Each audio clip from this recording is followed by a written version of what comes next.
The last thing she remembered seeing before entering the portal was her wristwatch being chucked out in the distance. She made sure to keep an eye on it, seeing that it had landed just before the cliffside. It was the only thing that she had left that would allow her to keep in contact with the others.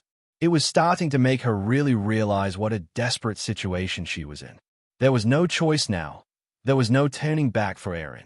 A target was set on her back by one of the most powerful humans in the world, and if she wanted protection from him, there were only a few people who could offer that, and one of them were the Pew group. The man had grabbed her wrist and pulled her into the portal before she could even brace herself for what was to come. Holding on tightly, the two of them continued traveling through the portal. The man had a strong grip and made sure that Erin wasn't going to let go. The two of them needed to end up in the same area. However, Erin didn't try to resist. If she did, who knows where she would end up.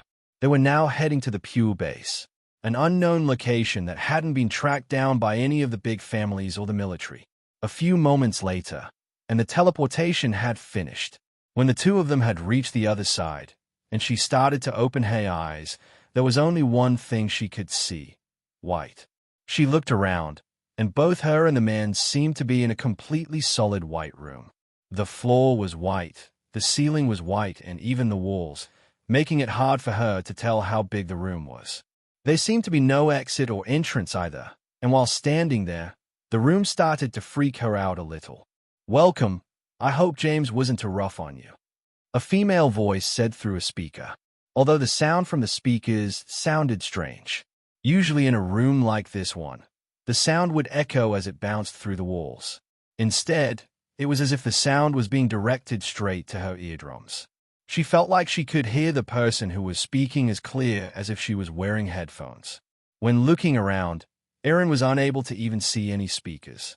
Assuming that the man who was with her was James, the person on the speaker was talking about, she tried to look at him to see if he had any answers. She then noticed that he was already walking forward towards one of the white walls. As soon as Erin took a step forward to follow him, James immediately swiveled around and drew his sword, pointing it at her neck. The tip of the giant blade was only centimeters away from her throat. "I'm afraid you will need to stay in the room for now," the speaker said. "Although one of our agents recommended you over, there is still a chance that you might be a spy you see. So we need to be absolutely positive before proceeding any further. After all, once you step outside from this room, Pew will be on the other side. I hope you understand."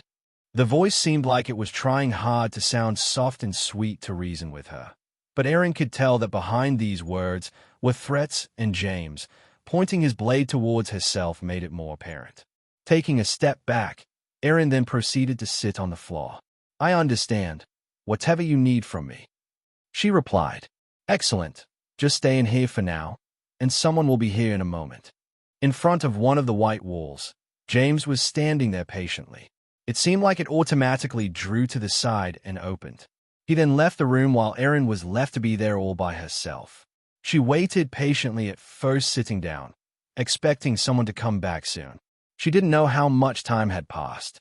While sitting down, she had managed to count to 1,000 out of boredom, and she had even waited for more before starting to do that. There was nothing in the room at all, and no sound could be heard. It was deadly quiet that she could listen to her organs squirreling and making noises as everything moved all over inside her body. Slowly, the room was starting to get to her. It felt like the walls were beginning to come closer and closer, but she felt like it must have been in her head. Outside of the room, two people were watching inside the white room. They were looking through what looked like a double-sided glass window. It was digitally created and projected a white wall appearance on the outside to match the room. While the two people could see Erin clearly, she could not see them. One of the ones watching Erin was James, the person who had escorted her here, while the other was a slightly older woman who looked to be in her late 30s. She had a short brown haircut, and her hands were behind her back while watching Erin carefully. "How long do you think she'll last in there?" James asked. The older woman looked at Erin carefully. Right now, she was still sitting on the floor with her eyes closed as if to give off a relaxed look. However, if one was to look at her face closely, they could see she was in great pain. Her eyes were twitching, and the goosebumps on her arms were already starting to show. The longest someone has ever lasted in the anechoic chamber was 1 hour. She has done well to last half an hour already. She seems to be a strong-willed person. The woman replied. The anechoic chamber was a soundproof room that actually went into the negatives when it came to decibels. When inside long enough, one's senses start to get disorientated. The sound of your heartbeat gets clearer, the feeling of the blood rushing around your body is heard, and one doesn't know what is real from fake. Every new member of Pure must first go through this trial. The idea was for it to test one's mental power and state. It gave them an idea of how much potential a candidate had in the future of the organization. Specific tasks would require one for a strong mind, such as infiltration and so on. The two continued to look at Aaron while the timer above them continued. It had now been 40 minutes since Aaron had entered the room. Her eyes and body continued to twitch. Is this some type of test? It's clear this isn't an ordinary room, and they haven't come to get me out of here yet. The thought in her mind went back to seeing how mighty James was with his sword and how he was able to kill the beast with a single swing. There were some strong people at Pure, that was clear. If she wanted to get stronger, then the best way was climbing to the top as quick as she could. Finally, she started to realize that closing her eyes and trying to focus the strange thought away wasn't working. In fact, it was just making it worse. Instead, she decided she would stand up and start to practice some martial arts. She practiced every day anyway, and sometimes it was the best thing to keep her mind off things. When trying to stand up, her feet gave in, and she immediately fell to the floor. What's wrong with my body? Everything was disorientated in her mind and sound, as she was no longer able to recognize her senses. As she couldn't stand up, instead she started to think back to why she was here in the first place. Anger was always another good fuel for her to fight through the pain. She thought of True Dream. She then started to think of the Dalki. How both of these things had taken everything away from her. Erin started to scream as she grabbed her head, and it seemed like she was going mad. 4 to 5 minutes. The old woman said with a smile on her face. Looks like we have a new prodigy in our hands. James immediately rushed into the room as soon as he had heard the scream, but when reaching Erin's body, it looked like she had already passed out. Sweat was dripping from her forehead, and droplets of water were heavy around her body. Brushing her hair back, James took a closer look at her face that still looked to be in pain. You did well, he whispered. Hurry up, James, the woman said on the speaker. We must take her to the next area. More tests await her. When Erin had finally woken up, rather than her being in a white room, right now she was in a pitch-black room and couldn't see anything. A soft fabric was felt covering her eyes, so she assumed she was blindfolded. Looks like you're awake, a male voice said from behind.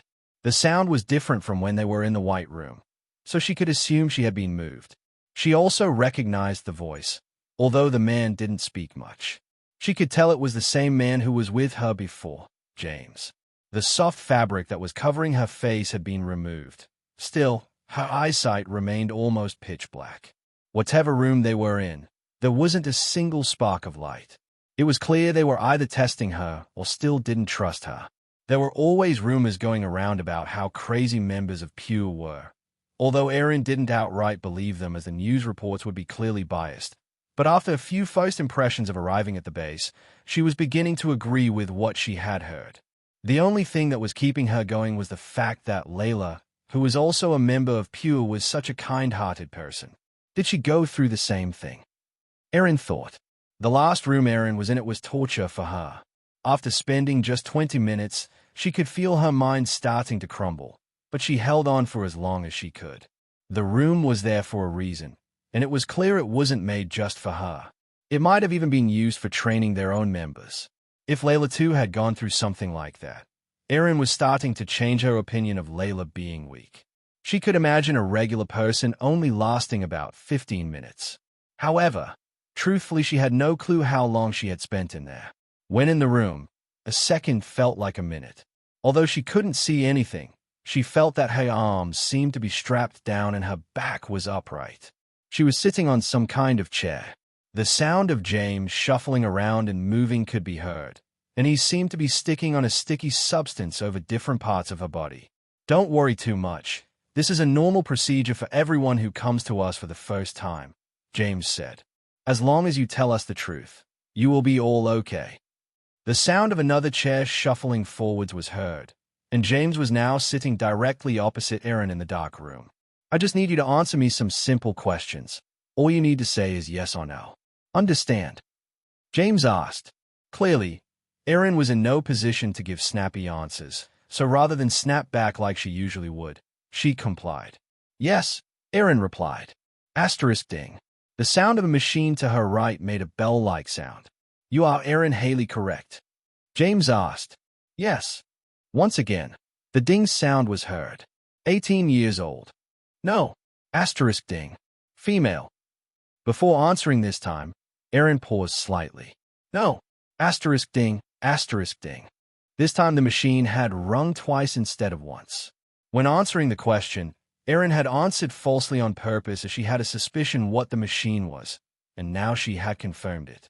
It was a lie detector. Usually, one would have an ability user come over and check if they were telling the truth. Since Pure didn't have many ability users, it made sense for them to use technology instead. Oh, so we have a smart one, James said. It wasn't like we were trying to hide it, otherwise we would have muted the rings. But if we catch you in a lie, remember this will be bad for you, very bad. James then went on to ask Erin more questions. Most of them were very basic questions at first, mainly there to confirm she was who she said she was. Pew had done their research as soon as Layla asked for her friend to be taken in. They looked into the details and could tell her parents had died. The next set of questions went on to confirm that she had just lost her abilities in the True Dream incident. So far it seemed like everything was going well and she indeed wasn't a spy.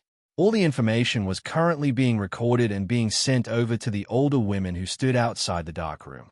Are you the only one that knows about Layla's true identity as a member of Pure? James asked. So far, Erin had almost been answering instantly at every question that had come at her. For this one, she paused. If they were asking something like this meant that Pure clearly didn't want others to know Layla was there. However, her hands were tied. Even if she lied, they would know. The problem was she thought about who would get the blame. Would it be Layla or the others that knew about her? No, Erin replied. At this moment, she wished she could see the expression on James's face. Perhaps it would have told her something about what they were planning to do to the others. Instead, she started to feel the fabric folded over her face once again. When she was able to see again, this time, she seemed to finally be in a room with some sort of color for once. The room was small, and she was currently sitting at a desk. When looking around, it looked like she was in some type of classroom that was filled with around 30 students. The others sitting at their desks were of all different ages, but most of them were younger than Erin and looked like they would be in primary or elementary school. Just at the back of the room, James and a few other adults were present in the room as well. When observing the room closely, she noticed that there were no windows, and it looked like the entire place was made of a metal-like material. Are we underground? Or maybe another planet where the outside isn't safe, she thought. While thinking of ways to escape or where they possibly were, a person stood in front and soon started to talk. He didn't say much and quickly turned on a video. At first, Erin was quite interested in the video, but soon she realized what it was trying to do. The footage showed several reports that were never shown on TV, the bad side of the current system and how it was affecting people all over. Videos of shelters that had been abandoned, families killed. Videos of higher-ups torturing those of lower levels, while the higher levels enjoyed a life of luxury. She had to admit, it really did show the current situation of the world in a bad light. But Erin knew there were always two sides to everything, especially as someone who lived on the other side. Most of the people around here probably only had a painful life as a low level or being poor. In contrast, Erin was someone who had quite a luxurious life before. Not everyone was like what they were showing in the videos. Her family was a great example of that. They had stayed behind and done everything they could to protect the citizens from a Dalki attack. Of course, Pure didn't show those types of videos. Inside the Pure base, a meeting had been called. In a sizable dome-like room was a long table with several seats. At the head of the table, there were 5 seats each with a number on the back of the chair. 4 of them were currently empty, while the only one that was filled was number 5. In the seat sat a woman, It was the same person who had been watching Erin this whole time with James complete her tasks. Spread around the room were several other seats. They too had numbers on them going from 6 to 20. Nearly all of them were filled apart from a small few. In one of the seats was James, who had the number 15. The female in number 5 stood up, and at the same time, the rest of them stood up as well. "Please, there is no need," the women said. "You know I don't like any of that stuff. The whole point of our organization is to make everyone feel as if they are equal. Please sit down," she said. The others sat down as ordered, but still, the mood in the room was quite serious. "As you know, I'm the only single digit here, so I am currently in charge of the base. Today's meeting is a special one, as we have been given a special task. Soon the inter-military base tournament will be upon us. It's one of the only few times when all of the military base leaders gather. This will be our chance to strike," the women said. The two soldiers guarding the portal entrance continued keeping their hands directed towards the student. Even though he had already stated his own identity as PIO blank, there were soldiers and not the school's employees. Backup was called. A few moments later, Haley, alongside 3 additional soldiers by her side, entered the room. P.O.'s hand was still remained up above his head. They were visibly shaking. This was not the welcome he had expected. After being missing for a month or so, he thought his return would be welcomed. Perhaps he would be treated like a king for a few days, but reality hit him hard and showed him it wasn't the case at all. "Will you guys drop it already? Can't you see that you're scaring him?" Haley spoke. She knew that on the other side of the portal, they would have strict protocols before sending someone over back to the base. On the way here, she heard some information that the person who entered the portal was claiming to be a student. If he was to show his student military ID, then they would have allowed him to pass over. The only thing was, this turned out to be quite unexpected. When she entered the room, she was half expecting for the person who just returned to be someone from the Orange Portal expedition. Maybe perhaps a student who had been left behind, but instead, it was actually someone from the original Green Portal planet from the first expedition. The only person who was confirmed to be missing, rather than dead, was PIO. However, he already returned and even had his student ID with him. As she pondered over this matter, she moved in closer towards the student and was now at a distance where she could clearly see the young boy's face. Although he was covered with what looked to be mud and sweat, she realized that something was strange. When the thought finally clicked in her head, she almost dropped the tablet in her hand. "PIO blank?" Haley asked with a puzzled tone. "That's right. But how do you know my name? I didn't think that you kept that much attention on me." PIO responded with a slight blush on his face. Haley was a beautiful teacher, and she was the only doctor for the first-year students. Even though she saw a lot of students, she didn't really directly teach any of them. Out of the 500 names around the campus, he was rather surprised that she remembered his. This caused him to misunderstand and feel special about this encounter. Is this student the fake one? Or is the impersonator the one inside our base? Haley gulped at this thought. She reasoned out that the one currently at the school was most likely the fake student. If someone was to try and infiltrate the base, then the second one who turned up a month later would most likely be deemed the real one. Still, as a precautionary measure, the student was cuffed with his hands behind his back. A soldier escorted him off for interrogation. "Wait, I promise you, I'm really me. You can check my ID card." PIO started screaming. "You can see that it's me on the files, right? You guys already have my picture. Why are you doing this?" He continued crying out. "That's the problem." Haley muttered to herself, "There's someone who looks exactly like you." In the meantime, Haley immediately went to inform Nathan and called an emergency meeting. Being cuffed up wasn't a nice feeling at all. PIO started wondering what on earth had happened while he was away. Had the world suddenly turned into a dictatorship during his absence? Was the whole place taken over by the Dalki already? However, both of these couldn't be the case at all. Otherwise, he would have heard all about it back on planet Kaldi. "I think I would have rather continued spending all that time in the desert than be treated like this," PIO regretfully complained in his mind. What soon came after made him change his thoughts. As soon as the doors to the supposed interrogation room were opened up, he was greeted with a full meal, desserts, and even a luxury bed in one location. He didn't know that the school had such a place. Pio's eyes were fixated on the food. He hadn't eaten a proper meal in days while he was traveling through the desert. Luckily for him, when he came to, he ventured off in a certain direction, and just when he thought he was about to pass out and starve from hunger, he came across a group of travelers. They escorted him to a shelter nearby. However, the bad news was the shelter wasn't owned by the military, but a faction instead. After the travelers kindly took care and fed him for a single night, Pio was left to survive all on his own. He worked hard during his time at the shelter and gathered up as many credits as he could. Eventually, he was able to buy a map. This was the moment more bad news came. The distance between the shelter he was currently at and the place he had to go was quite far. If he was on his own, he still wasn't sure he could face the beast he would meet on his way. This was why he continued working hard and earning even more credits. Luckily for him, his ability for being able to duplicate any type of beast weapon came in quite handy. It allowed him to earn the required credits and eventually hire an escort team quicker than normal people. Now, he finally made it back.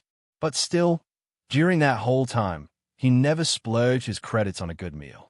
Drool kept falling from his mouth as he stared at the food before him. "You can uncuff him now," a deep voice reverberated in the room. After hearing the sound of another person in this place, his eyes gradually averted from the food as his head turned to another direction. He was now staring at the second-year general, Duke. What? Why isn't it Nathan? Pio thought. Usually, as a first year, all matters related would be assigned to him. Now, before we let you tuck yourself into this nice meal, I need you to tell me everything that happened, Duke asked. Duke had eyes and ears all around the school. It also included having some soldiers grab information from here and there. The incident of what happened in the portal room had reached him, although Haley had already instructed that no one was to leak any of this information to the students. The information may have not leaked outside, but it still managed to reach Duke. For some reason, his hunch was telling him that something wasn't right about this situation. This was why he had an unusual amount of interest in this.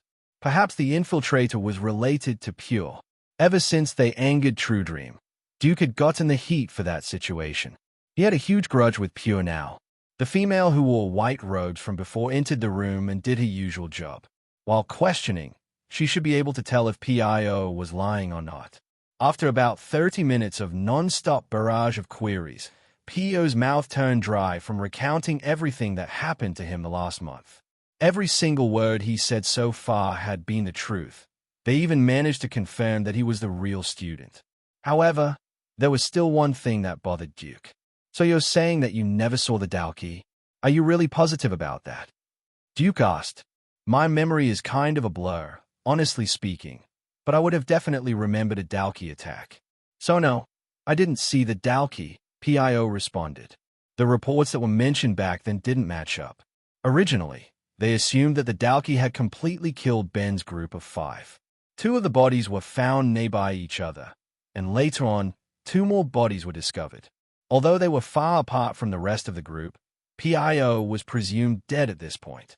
The original speculation was that the 3 out of the 5 escaped the Dalki, and that's why their bodies had quite some distance between them. Despite their efforts, they were still killed. However, now that Duke thought about it more, the distance between where the bodies were found didn't make sense. The Dalki should have been able to kill both of those students in an instant. If that happened, then Pio would have remembered such an event for sure. Maybe, perhaps the deaths of the other 2 people weren't related to the Dalki at all. "Thank you. You may now enjoy your meal. Feel free to get comfortable in this room. You'll be here a while," Duke said as he stood up from his seat, left the room, and closed the door. "Wait, did he say I'd be here a while?" Once Pio mouthed these words, 2 soldiers stood in front of the door and blocked the exit. The selection process for deciding which students would take part in the intermilitary event had been decided. In Logan's class, they had just finished selecting the roles. Logan himself had been selected for the crafting event. Since there were no known crafters in his class, he openly volunteered for the role. There were a few people who thought that he should have taken part in the fighting tournament instead, but he refused them, saying that fighting didn't interest him. Just as the class was about to be dismissed, 4 soldiers suddenly entered the room. "We are here to collect the student known as PIO blank," one of them announced as they scanned the area. After spotting the target, the soldiers were already moving to where PIO was. There wasn't any time to react, and Peter didn't know what to do. "Just follow along for now," Logan whispered to him. The soldiers immediately placed both of Peter's hands behind his back before cuffing him. 2 of the soldiers held Peter by the arm as they guided him out of the room. Just as they were about to leave, Logan reached out and grabbed Peter. "Where are you taking him? And for what reason? He's done nothing wrong," Logan exclaimed. "Let go of him. Or should I make you let go?" "Brat," the soldier answered him. "This is a direct order from General Duke. If you decide to obstruct our duties, then we have permission to punish you." Logan hesitantly released his grip, but not before allowing one of his spiders to climb into Peter's sleeve. As Logan watched Peter walk away with the soldiers, he had one thought in his mind. He's been caught. The little mechanical spider was neatly tucked just underneath Peter's shirt collar. It climbed up from below his sleeve and was now in the prime position for it to listen and hear everything around. Although the spider acted as a microphone, and at times, a small speaker, it was unable to be used in transmitting any video footage. The other problem was that the situation which just occurred was unexpected for Logan. He was completely unprepared and never thought that something like this might have happened. While the sound recorded by the spider was sent to the computer in his room, he could listen to it at a later time. However, that wasn't good enough. He needed to be aware of what was currently happening. Luckily for him, the soldiers who came to grab Peter did so just when classes ended for the day. This gave Logan the opportunity to head back to his room as fast as possible. As he was returning, he placed his other hand on the watch on his wrist and sent out a message. "This is an emergency. Everyone is to gather right now. Peter has been caught. I repeat, Peter has been caught. Everyone meet me in my room ASAP." When the message was sent out, all of their group's watches started to light up. After what happened with True Dream, Logan made sure that the adjustments he made on everyone's watches were permanent. The messages he sent were encrypted. In addition, all of their whereabouts were also sent to Logan's computer in real time. Once they saw the message, a devastated look could be seen on their faces. If they found Peter, then it was only a matter of time before their involvement would be discovered as well. In an instant, they all quickly rushed towards the same location. When Logan entered his room, he immediately ran towards the computer and listened to the spider's transmission. However, there was barely any sound so far.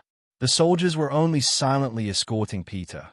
All the while they did this, they didn't say a word to each other. "That's good, Peter. We still aren't aware how much they know yet," Logan muttered out.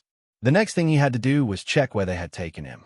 If things went bad, then they would perhaps be able to come up with a similar plan with the one they did with True Dream. After checking the information and looking at Peter's trail, Logan slightly raised his eyebrow. "Now, why are they taking you there?" he thought.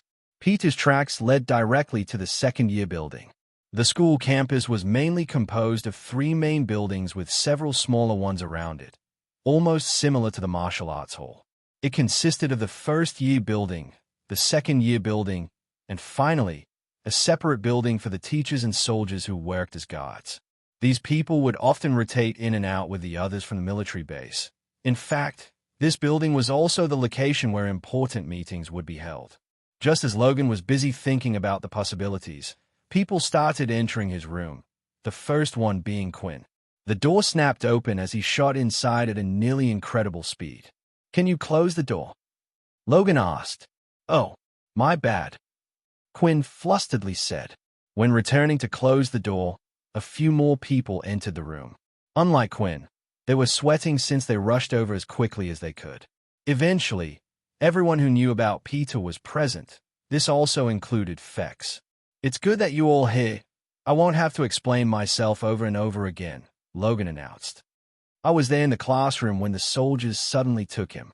I don't know what for, but I think we already know what it should be about.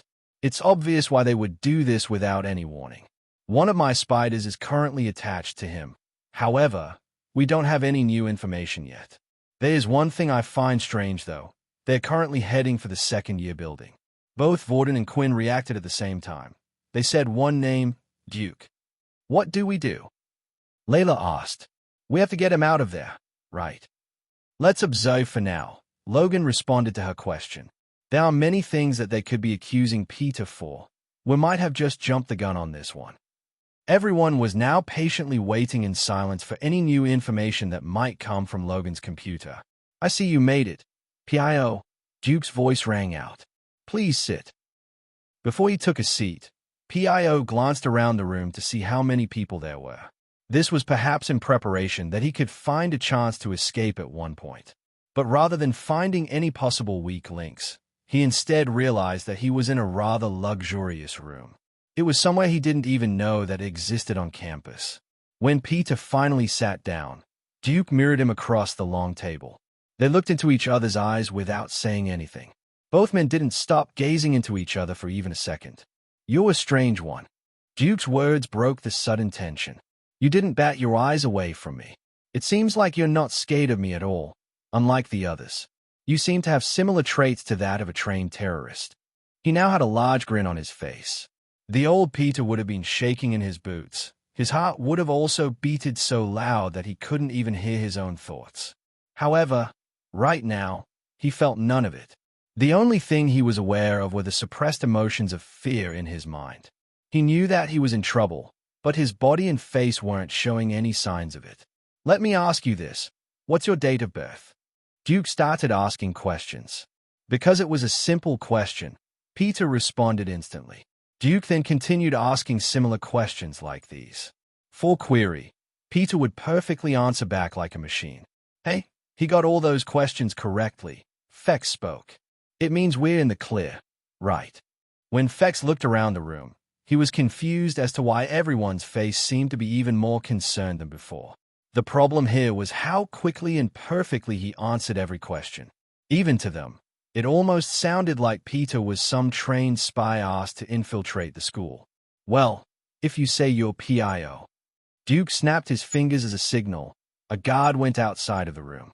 A few moments later, another student was brought in. Then who is this? The man who was brought in was the real P.I.O. When the real P.I.O. saw a doppelganger of himself, he immediately shielded his eyes. No, don't let me see it. Are you trying to kill me? P.I.O. yelled out while continuing to cover his eyes. What's wrong with you? The guard said, gripping his arm even tighter. They had been rough with him for the last few hours and still didn't treat him like a student. Instead, they handled him more like a captured intruder. Don't you know that if you see your own doppelganger, you'll die in real life? Duke let out a sigh before continuing. As you can see, the jig is up.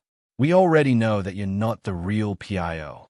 You're most likely a spy since you've chosen to hide your identity like this. My best hunch is that you're using a transformation skill. We have the perfect person for people like you.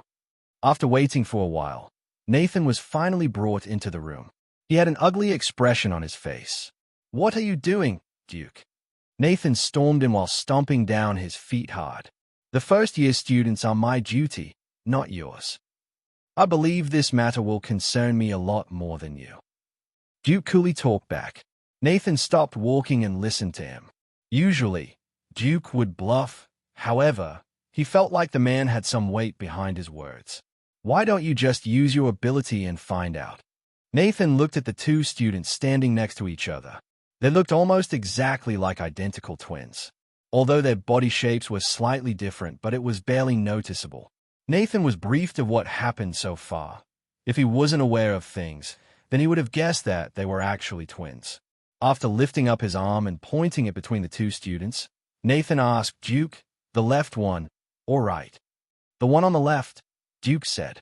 A large bubble-like shape started appearing from Nathan's hand. It moved and slowly started covering Peter's body from head to toe. From another point of view, it looked as if the bubble was slowly eating him alive. When Peter was completely sealed in the bubble, he started feeling a strange energy from inside his body. It made him feel as if he was being drained. In just a moment, he fell to the ground. Although he didn't feel any pain, Peter felt like he had just gone through a huge battle and had completely used up all his MC points.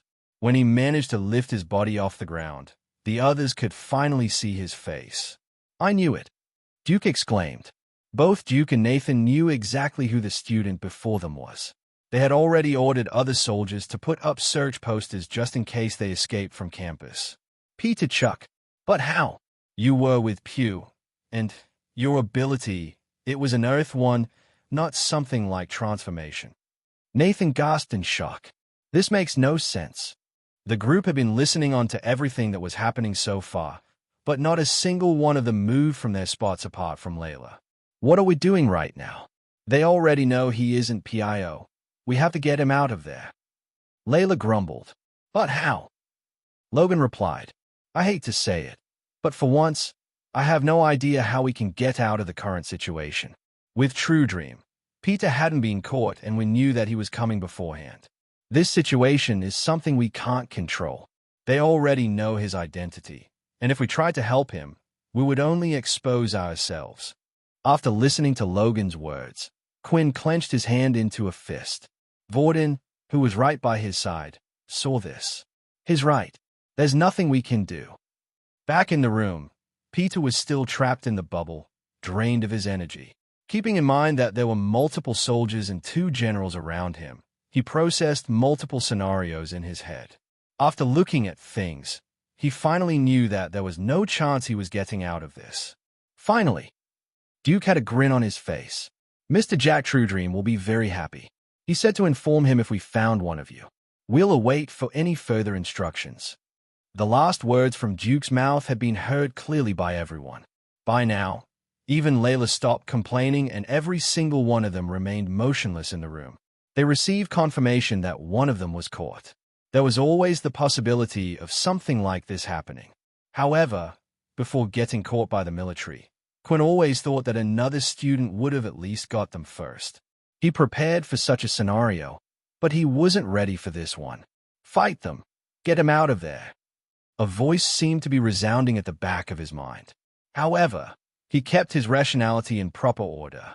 Quinn didn't have the power to fight against the military just for one person. Currently, Peter was left in the room. He was sitting down on a chair at the table. His hands were still cuffed behind his back. Nathan and 4 other soldiers were in there with him. However, Duke was no longer in the room and went somewhere else. The room was silent. In the meantime, Nathan was busying himself with going through some films of Peter in the past. He wanted to make sure that he didn't misread the information he had. In fact, he was extremely sure that Peter didn't have an ability in the first place and had later been given the Earth ability. But when Nathan used his own ability to drain away Peter's MC cells, he realized that the latter was actually using a transformation ability. As he was still in the chair, handcuffed, Peter continued looking around the room to find an opportunity of a way out. Despite a small bubble being left over around his hands, the energy he recently lost was already starting to recover. It was for this reason that a part of his body continued feeling incredibly weak. Thankfully, it seemed like they underestimated Peter's true strength. In just a short amount of time, he would soon be strong enough, even with the bubble on him, to break free from the handcuffs. Peter glanced at the guard closest to his right side. Once he broke the cuffs, if he reacted quick enough, he should be able to kill him in one blow. Even if he was attacked by the others, his body would be able to withstand or heal any of their hits. Peter also had another trick up his sleeves. He had the ability to turn 2 people into lesser whites. If he was to use this now, then there was a higher chance he would be able to get out of this situation. However, despite this plan in his head, there was one more person he had to take in mind of. Nathan was still here. He was unsure of exactly how strong Nathan was and what his ability did. And with Nathan being a general at the military base, Peter was sure that he was strong. But he had no choices left. This was a risk he had to take. A portion of his energy had now come back, and with a slight tug, he tested the cuffs restraining him. Wait, a small voice directly resounded in his ear. Don't do anything yet, Peter. We still don't know what will happen to you. Just remain calm. These instructions were being transmitted by the small spider Logan had placed on him before. Peter hesitated for a moment, trying to decide whether he should listen to Logan or not. However, he felt like he could trust him and canceled whatever plans he just thought up.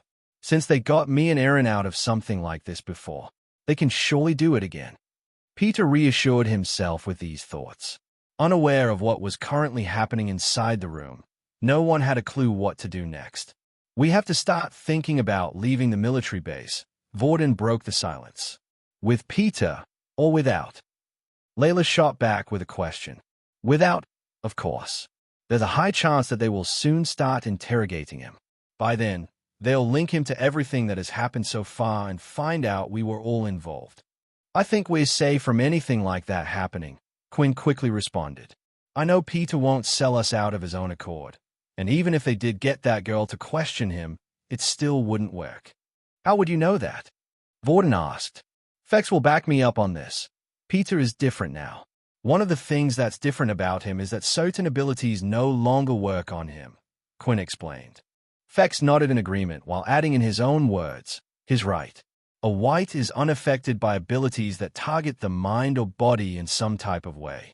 They are also immune to poison, they don't sleep, and they don't register a heartbeat. A white will never give up his master either. If you're worried about them linking him to us, the only connection you guys have is being his past teammates. Even so, that still doesn't solve our original problem. Layla continued speaking. They're going to do something to Peter and will eventually find out he's different.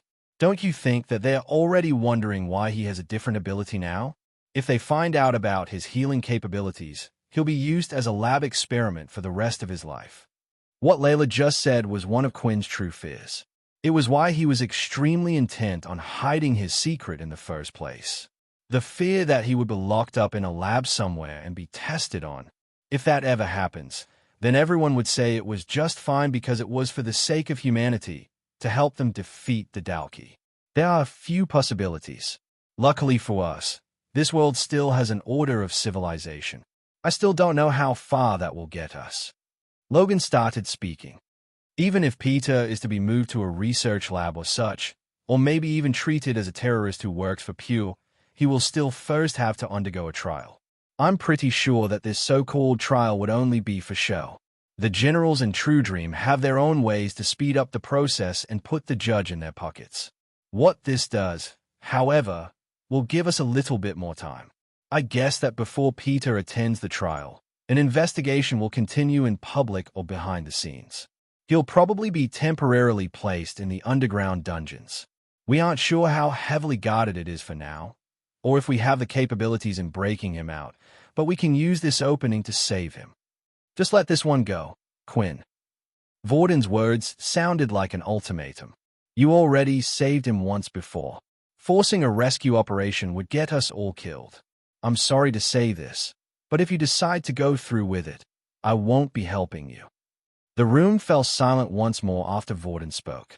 The reason being was that the others kind of agreed with what he was saying.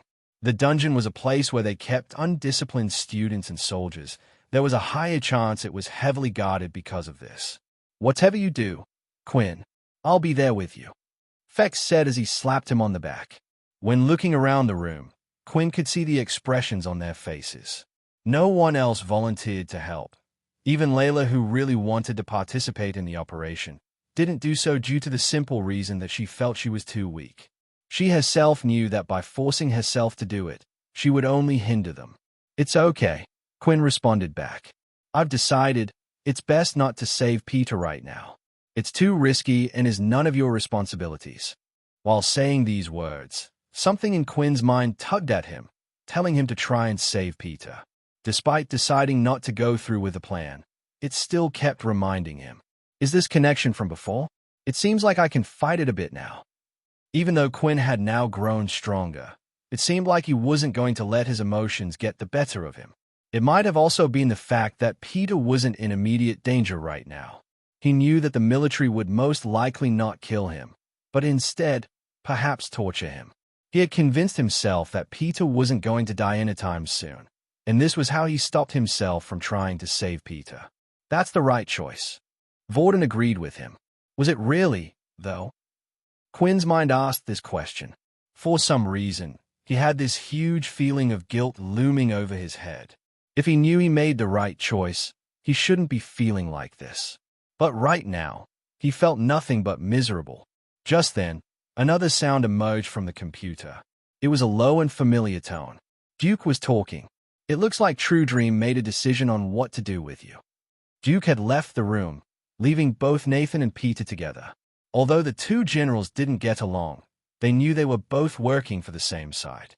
Duke wasn't oblivious to Nathan's real strength and how he had gotten to his position in the army. If it was just restraining a single student, he could trust him. The reason for leaving the room was to contact True Dream himself. Below the special VIP room, there was the Duke's office. After popping inside, he immediately opened up his communicator and started a video call.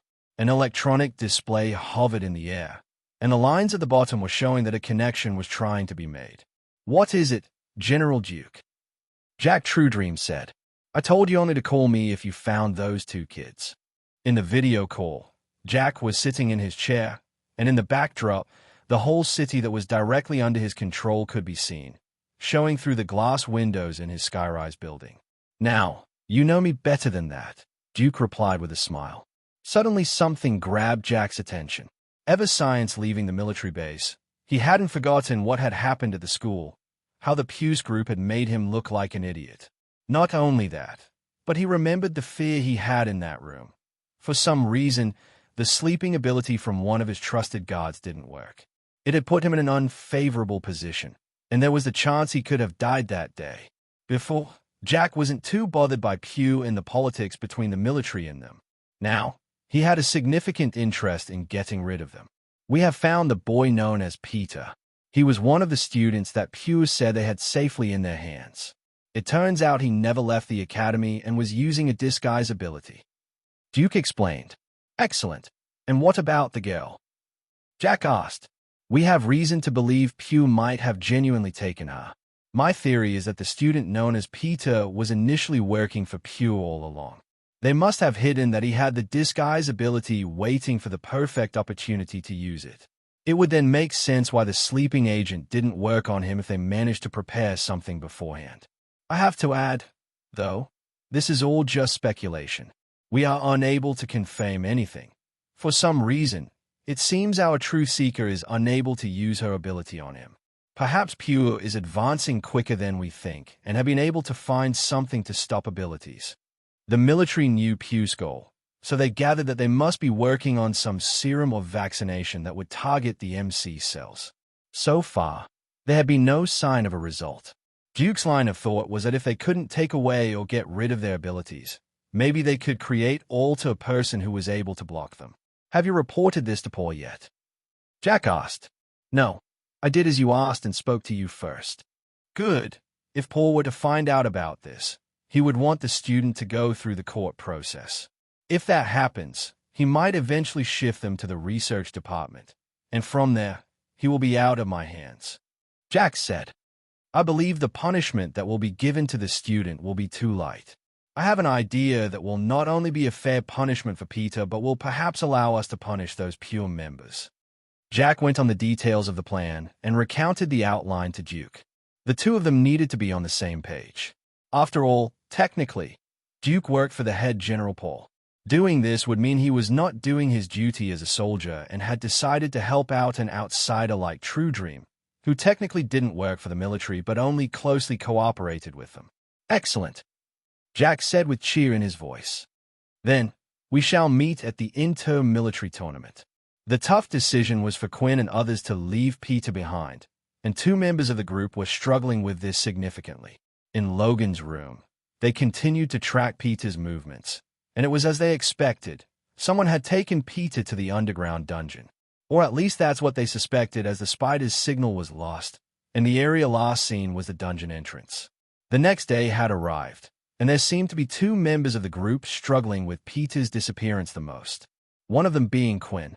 He still felt a little responsible for what was happening to Peter, although the system had reassured him that Peter was fine, taking that if Peter was hurt or in trouble, due to the current distance between the two of them, Quinn would be able to feel it if Peter was being tortured or hurt.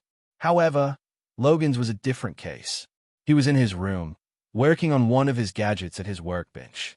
He had been working through the whole night, and usually, he worked late, but this was later than usual, and he didn't even take a break. It was as if he was trying to get his mind off something. Finally, after hours of work on some gadgets, he decided to take a break, lifting his robotic molecule and leaning back in his chair. "Oh, that was hard. Peter, would you pass me a sandwich?" Logan asked with his hand held out, but he felt nothing in his hand after waiting a while.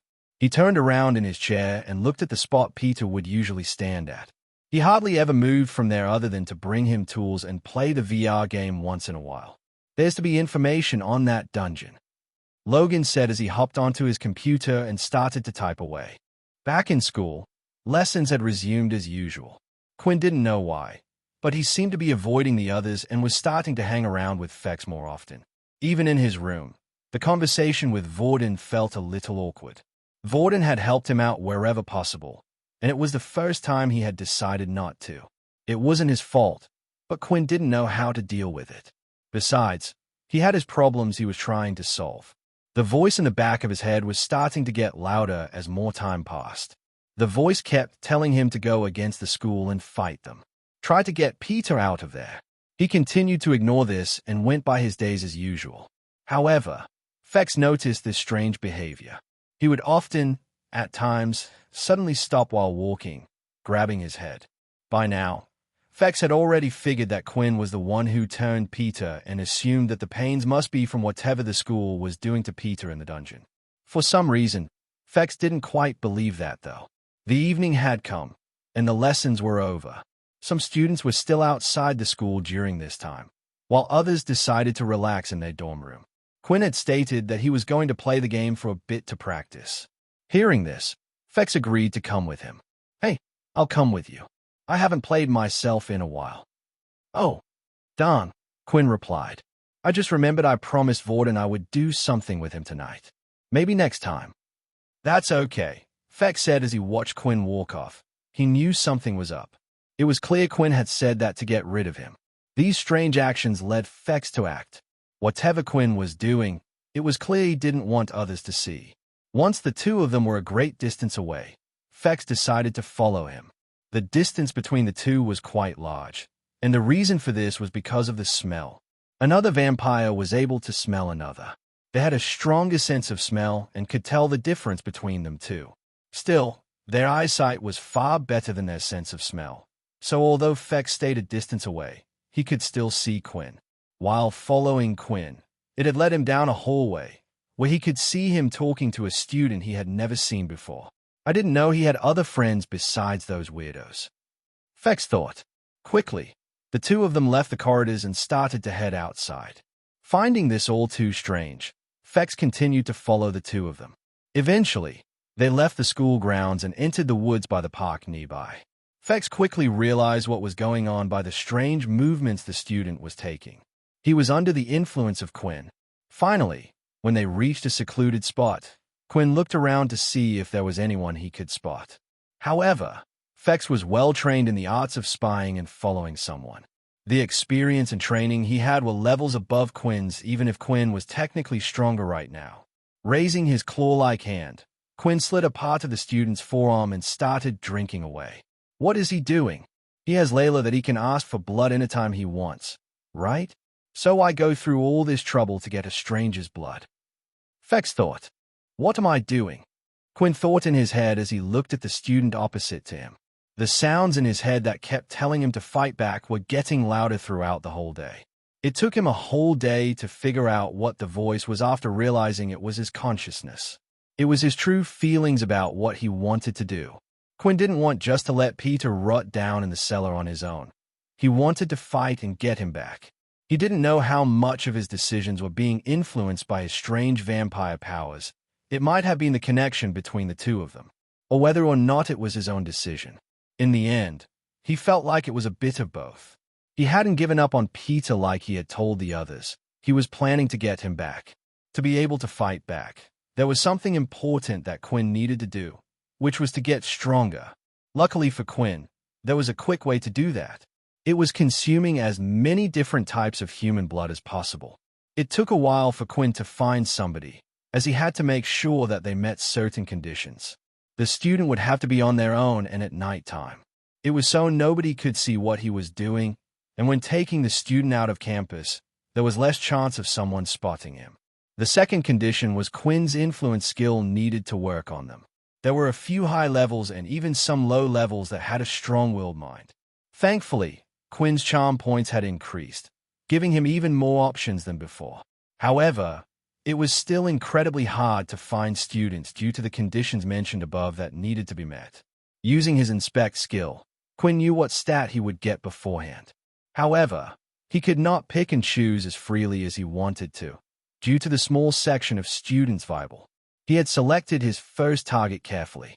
After making a small cut on the forearm and taking in the blood, the system granted him with a familiar message. UO plus blood type consumed. 1 free stat point earned. Quinn decided to put the stat point into his charm without thinking about it, raising the total to 23 points.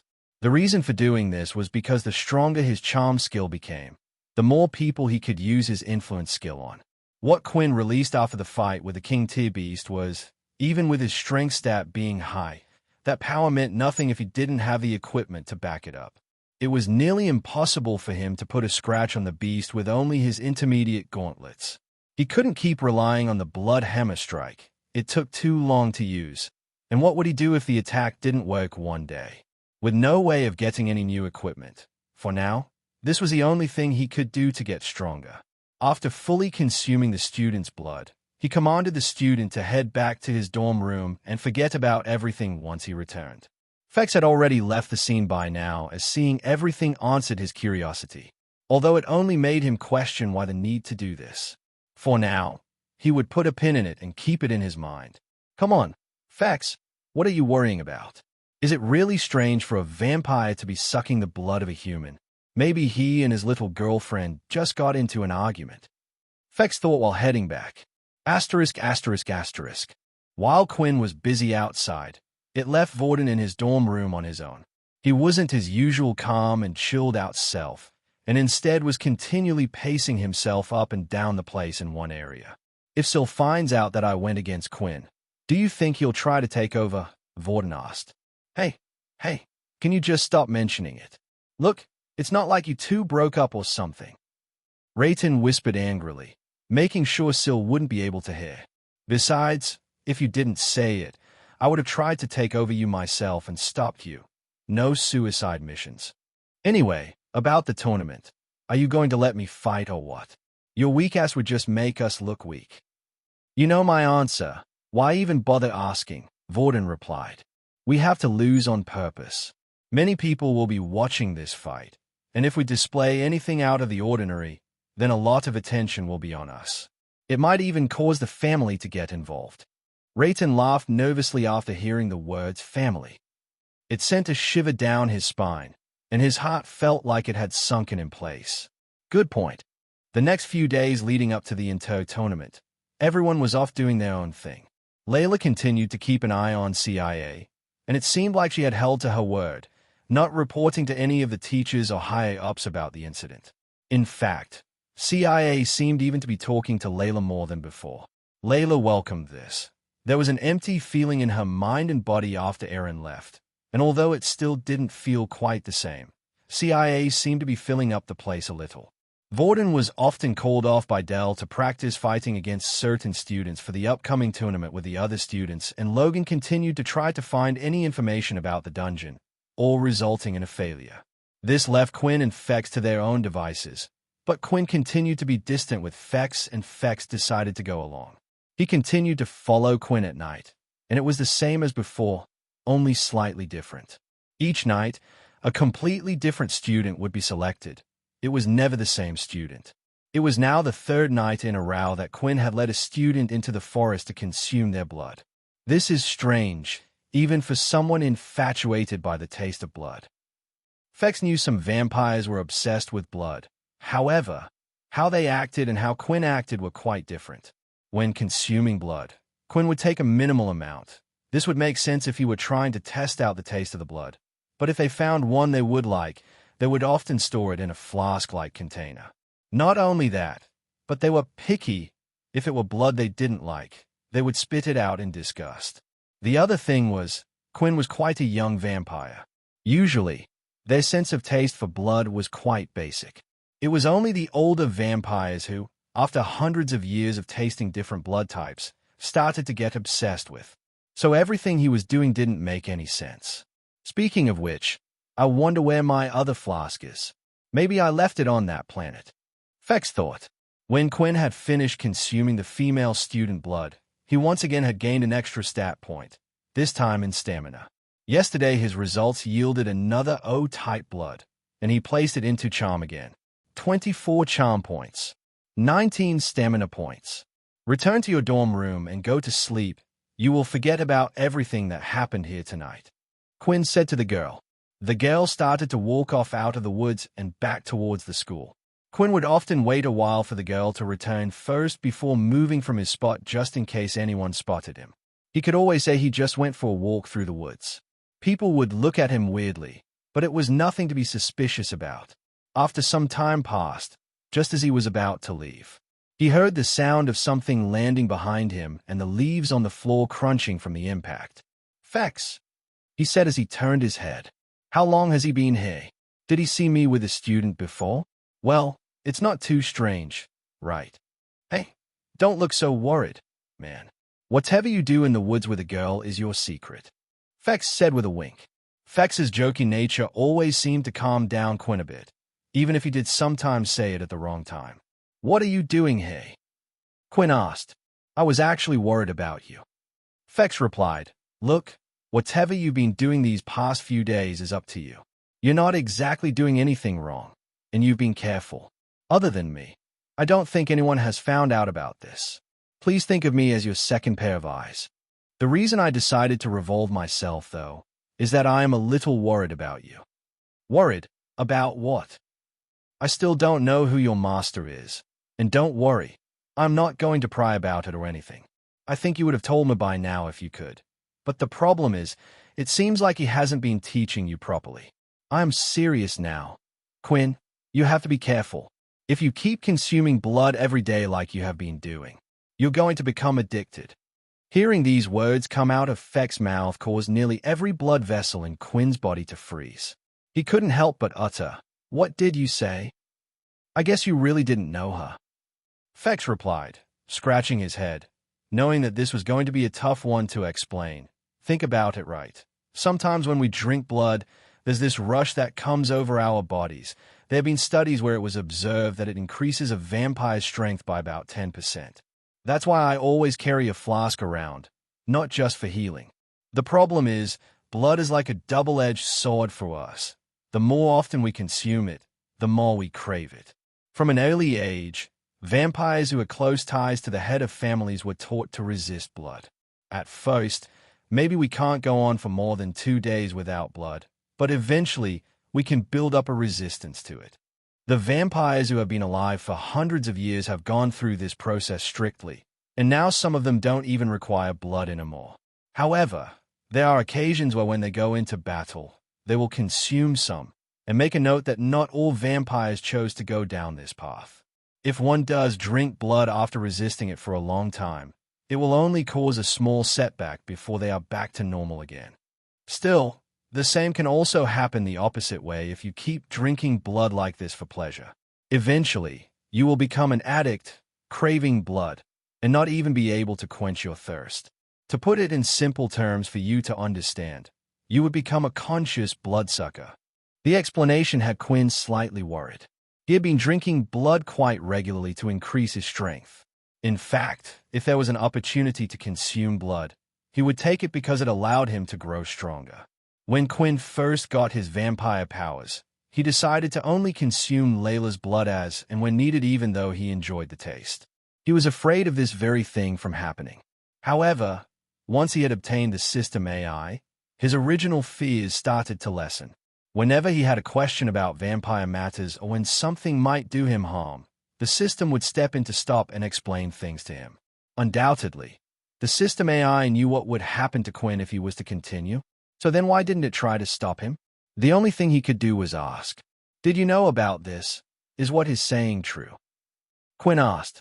The system had a long pause, and Fex wasn't saying much either. Fex thought that Quinn might have been consuming even more blood whenever they weren't together, such as during training sessions and in the classroom. Perhaps he was having a hard time taking in this possibility. Enjoying the taste of blood was fine, but no one wanted to be a living, conscious bloodsucker. While thinking about this, Feck started to touch his beautiful gel-back black hair on the top of his head. I never want to transform again. Maybe one day, my hair will completely disappear and not grow back if I do that again. Feck's thought. The system had taken such a long time to reply that Quinn had thought it had gone silent and chosen not to answer him. What Feck says is true, and I'm afraid, even with the system, you will be affected by this. What? Quinn shouted in his head, but was also cautious about making sure Feck was unable to hear him. Although he was able to keep his thoughts in his head, his body slightly jolted with anger, which didn't go unnoticed. Why? Didn't you say anything? Just when I keep thinking I could trust you, you pull some crap like this. First of all, the word you used, trust, I find it strange. In the first place, I'm nothing but a system who chose to help you. Not once have I ever told you a lie. I may have hidden some things from you, but without me, you would be more or less in the same situation anyway. The system replied, now with alteration in his voice, showing that he was annoyed at Quinn's words. Hearing the system speak like this made it feel even more human, or at least not a robot. To be honest, without me, you would be far worse than you are right now. I never told you or suggested that you go out and consume the blood of your classmates. That was all on you. You wished to grow stronger, and I chose not to get in the way of that. The system was right. He had never told Quinn to do this. Due to his desire to get stronger, he had resorted to this without bothering to determine if there were any consequences. He had been relying on the system too much when he should have stuck to his research. Hey, don't worry about it too much. It is not too late, and that's why I chose to warn you, Feck said, trying to break the weird atmosphere. All you need to do is stop drinking blood until you feel that thirst again. Then stretch that limit until you can't give in. Do this repeatedly, and each time you should be able to resist a little longer. Simple, right? Feck did make it sound simple, and although the process of restoring blood was simple for any vampire, hardly any were able to last longer than a week without feeding, while Feck could last 2 weeks at such a young age. Most vampires weren't able to extend their times between feeding because of the excruciating pain and willpower needed for it. To put it into human perspectives, it would be similar to starving someone of food who was as addictive as a drug. It would be hard for him to concentrate. As the time between recovers grew longer, so did the pain. There was a point which certain top-tier vampires would pass where the pain no longer bothered them, which was why they no longer needed blood. If Quinn was to do this, though, he thought perhaps he would have an advantage. The system would inform him when he was hungry enough and allow him to be careful not just to pass the point where he would turn into a bloodsucker. Things that others had to perfectly time and feel, Quinn would be able to cheat it. Don't drink blood for a couple of days and see what happens. That way, you'll know how far you have gone. I can help you if you like. Feck offered, but Quinn was perplexed with what to do. He didn't have a couple of days. Soon the Into base event would start, and they would be away from the base for a week. Could Peter last that long? If he was to do as Feck asked and waited a couple of days, then this meant he wouldn't continue to grow. I'll think about it, Quinn said as he walked off, not wanting to think about the situation anymore. It was giving him a huge headache. That wasn't the answer I wanted to hear, Feck whispered, looking at his back. If he answered like this, then most likely, it meant Quinn had decided to continue on the path he had chosen. The next day had arrived, and everything went on as usual. There were now only 2 more days until the Inter tournament. More so than before, Quinn wanted to get his charm stats even higher and later test it on a soldier. If he could get to the point where his influence skill could work on an adult, then maybe he would be able to infiltrate the dungeon unseen and free Peter from captivity. Where to or what to do next, he hadn't quite figured out this part yet. As usual, he did his regular routine. Only this time, he was pickier about who to select as his target, carefully searching for an O blood type so he could increase his charm. Eventually, after a long time searching the school grounds, he found one who met his conditions. The two of them headed into the woods and were in the usual spot. Feck had also decided to follow once again. Quinn, did you not listen to my warning? If you get addicted and need blood more often, I can only help you this much if you reveal yourself to the outside world. When they come, even I will have to go into hiding. Fex thought, looking at the scene. Just as Quinn was about to cut the student to absorb some blood, a message appeared. Your hunger starts to grow.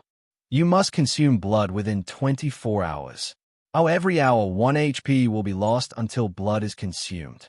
It had only been a little over the 24-hour mark, and he received a message. Something that would have usually taken 2 days in the past. The drop of blood was already on Quinn's finger, but after seeing the message, he hesitated to consume it. It had only been a little after 24 hours, and his HP would now start to decrease if he didn't drink any more blood. Is this what Fex was talking about? Have I already started to become an addict? Quinn thought.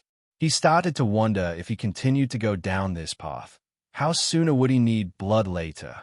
Will it get to the point where blood would need to be consumed every hour? In a way, he was lucky that he had caught it now. It was only because of Fex's message he had decided to be even pickier with his victims. He was trying to select an O blood group person who also met the condition of being a student and alone.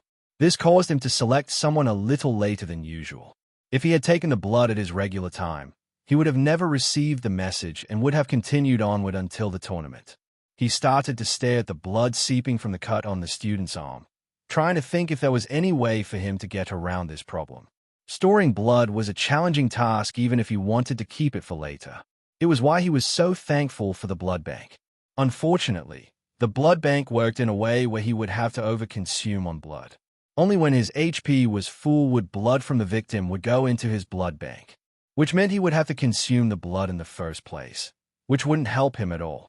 Go back to your dorm room and forget about everything that happened tonight, Quinn said quickly in an annoyed voice. He decided not to consume the blood. Right now, a day or two wouldn't be a problem. But if he continued down this path and something happened like before where he was separated from the others, it would be disastrous. He didn't know how much time would shorten every time he consumed blood, but it was a risk he wasn't willing to take. With his head looking down to the floor, Quinn clenched his fist tightly. Peter, I'm sorry, but I won't be able to save you this time. I'm not strong enough, not yet. Seeing Quinn's actions had put a smile on Fex's face. Many vampires didn't heed this warning and continued to consume blood. Eventually, the Punishers needed to step in and deal with the problem. Thinking about that particular group of vampires, better known as Punishers, started to give Fex a tingling feeling. He had never seen a Punisher himself but had heard the dreaded stories about them. Instead of consuming blood from his blood bank or relying on Layla for blood, Quinn decided to allow his HP to continue to decrease every hour, hoping to build up his resistance. It wasn't very pleasant for him as he wished he would have known about this sooner. Right now, he had 95 points of HP, which meant it would take 95 hours before his HP would reach near to zero. When he was a lower level, building up a resistance wouldn't have been much of a problem. Asterisk, asterisk, asterisk, asterisk. Over the next 2 days, Quinn no longer did his nighttime task. He still had hope, since the soldiers still hadn't done anything drastic to Peter. It didn't even seem like they were torturing him. This was all because Quinn could still feel connected with Peter, but he didn't seem to be in pain or distress. After hours of searching, Logan could find near to no information about the dungeons underneath the military bases. Not only at their military base, but even the others. In truth, this scared Logan from trying to help Peter even more. He was the type of person who did everything with a plan in his head. Every action had a chance for an outcome. With no information, he felt like a blind man walking through a maze. He continued to search, hoping to crack something. However, they had run out of time. It was now time for the inter-military base tournament. Each class first appeared in their homerooms, making sure they had everything they needed. Inside of Quinn's backpack was the flash that had been given by Fex. He had tried to return it, but Fex refused. Inside the flask was Layla's blood with a single drop of blood from the O blood type. Although he wasn't able to consume the blood that day, he had placed some of it in the flask. 4095's HP. His HP continued to decrease, and once it was low enough, Quinn would be able to drink it and gain the stat point.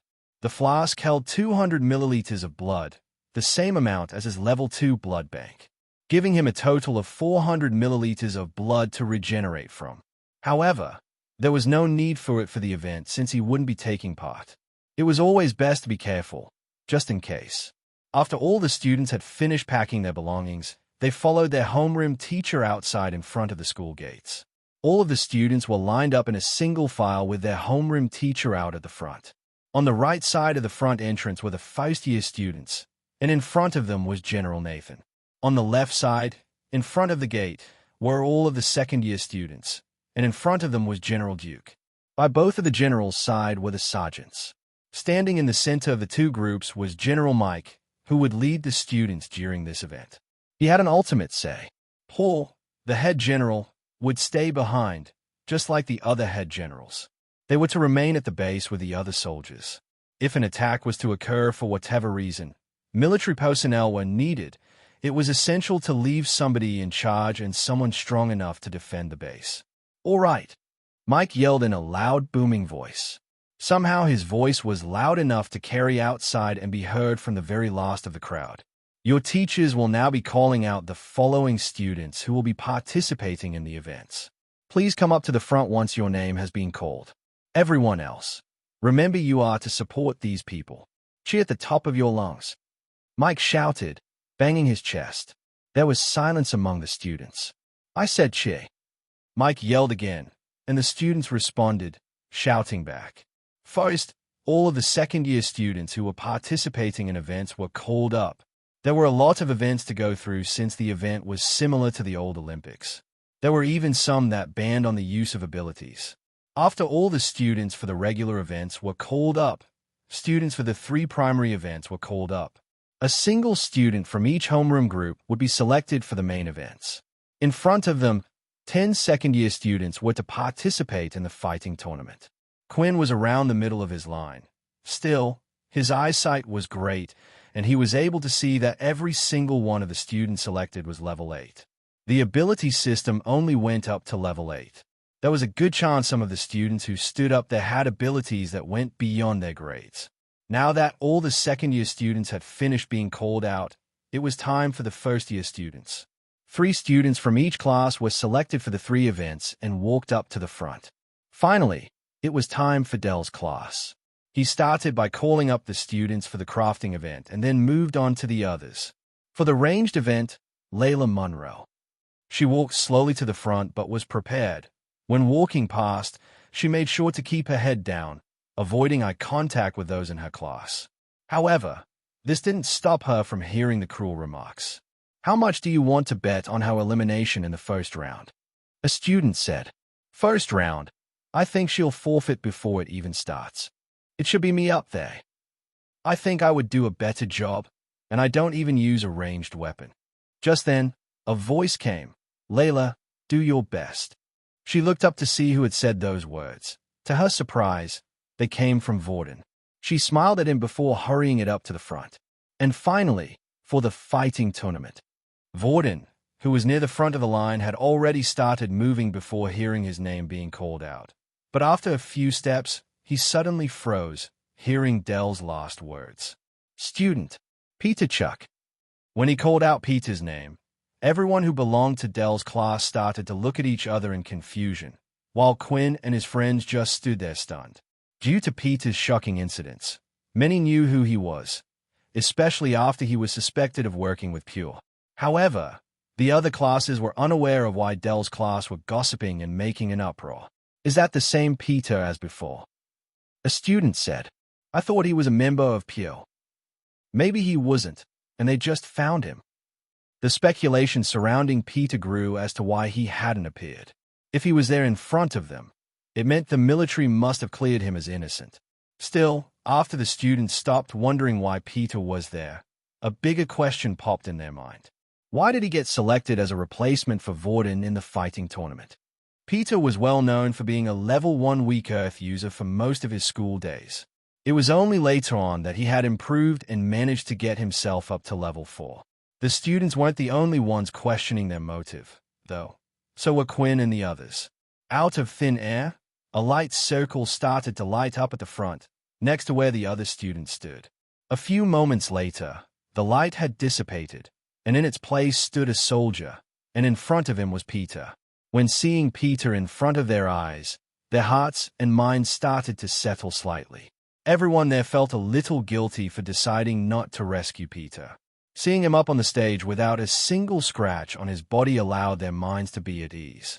It looks like the connections were right after all. Quinn thought. They haven't been hurting him in the dungeon, but why have him participate in the tournament? It makes no sense. However, Logan, who had been busy coming up with multiple outcomes, had thought about this possibility as well. It was just one of the lower-chanced ones. At this point, the military most likely already considered Peter as a member of Pure.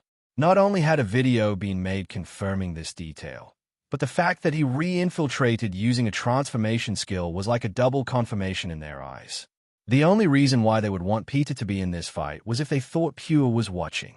If they cared about Peter that much to save him from the clutches of True Dream, then perhaps they would do the same again at the Inter-Base tournament. The problem was, it wasn't Pure who had saved him last time. They didn't care about Peter at all.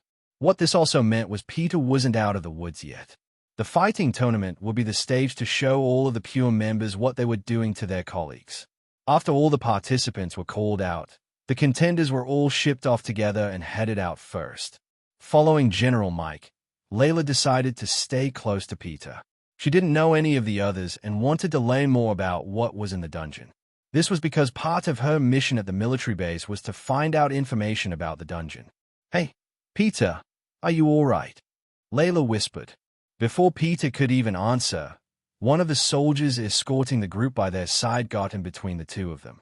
"No one is permitted to talk to student Peter Chuck until after the event," the soldier said. Layla backed down, and the other students found it strange that Peter was receiving special attention, but they didn't think much of it. They were far too focused and excited about their own upcoming events. The rest of the students followed the two generals, Nathan and Duke. They carried on walking and took a path around the main central plaza area. It was where most of the non-military personnel and soldiers who were on break would be resting and enjoying their time. Eventually, they were led to a place they hadn't seen in a long time. It was the training ground. It was a place mainly used for soldiers to practice battle with their mechs or test new equipment. But today it was empty. A massive orange wasteland with barely any signs of life, apart from a few large craters here and there made from who knows what. Towards the side of the field were several large handlers. Usually, these would be used to store such equipment. The students were then led over to the hangar. When inside, it was different from what they had imagined. It looked like the whole place was empty. There weren't any mechs, not a single storage box or anything. They must have cleaned this place out recently. Logan said, "What made you say that?" Fex replied. Logan and Fex were part of the same class, but they didn't speak much together when Quinn wasn't around. Perhaps due to their first meeting not being a pleasant one. Not everyone enjoyed being blasted to the other side of the room. Fex had only joined Quinn's team before due to Aaron and Peter leaving, and Logan was never in their class, to begin with. Since this wasn't a portal outing, there were no such teams, and students had to stay with their classmates. You see all that rubble. If it were like this from the beginning, the dust would have settled. There are also several markings and patches suggesting that things have been moved out of here recently. Logan explained. "Oh well, not like it means much. I thought we were going to head over to Military Base 1. What the hell are we doing here?" Fex asked. "Attention!" Mike shouted, and the students stopped and saluted. The next few words he spoke after were short and sweet. "Good night." In an instant, he had placed a mask over his face, and at the same time, the soldiers, including the sergeants and staff, all did the same. Gas instantly started filling the room. Some of the students began to panic while few remained calm. "Of course, this would happen," Logan said. "They gassed us on our ride here, and now that we're moving to another base, don't you think they'll do the same?" Logan gently let out before his eyes closed and fell to the floor. The students around started to collapse one by one. "Your body is being affected by a strange substance. Resistance +1. Resistance +1. You are now immune to the substance." Quinn had received the same messages which appeared when he was traveling to the school by bus. Only this time, it had stated he now had an immunity against it. When looking around, he could see all of the students nearly collapse by now, with a few struggling to fight against it. One of those was Fex, but even he was eventually affected and fell on the floor. Unlike Quinn, it was his first time being subject to the gas. Not wanting to seem suspicious, Quinn too decided to sway his body slightly while letting his limbs go floppy after faking a fall to the ground. Once all the students had been put to sleep, the hangar doors were opened, allowing the gas to be let out. After the soldiers got to work, placing a black bag over each of the students' heads. After what had happened with Peter, the military was taking extra precautions. There was a chance a student could be woken up or even have an ability that counteracted the smoke. While Quinn was being bagged, he tried his hardest to pretend to be asleep. It seemed to work, as after the bagging, the soldier went on to the next student. It was impossible to see, but he could still hear everything that was going on outside. The sound of something large and heavy was heard, followed by several men grunting. He could then hear the squeakiness of wheels. A big clunk was heard, and what followed after was a sort of humming sound, like an electric current passing through something. I've heard this sound before, but where? Quinn thought. He tried to pinpoint the sound, but his mind was working against him. It was nearly impossible to shift through his memories until he figured out where he had heard this sound before. Start shifting the students in through the portal one by one. A soldier said. The words were spoken from far away, and maybe others wouldn't be able to hear it, but Quinn could. He finally figured out why the sound was so recognizable, because it was the sound of a teleporter. Wait, why do we need to go through a teleporter? Quinn thought. Wasn't the military basis on Earth? After finding this information out, he felt like there were two possibilities. Either the bases weren't located on Earth, or the event itself was on a different planet altogether. Right now, Quinn would do anything to rip the black sack off his head, and the problem was he really could do it. He was 100% conscious of what was happening around him. The main reason for this was to see the color of the portal. If it were a white portal, it would indicate they were traveling somewhere on Earth. If it were a colored portal, he would know they were going to a different planet. Military Base 1 was different from the other military bases. It was where the current government would reside, hiding behind the most skilled personnel.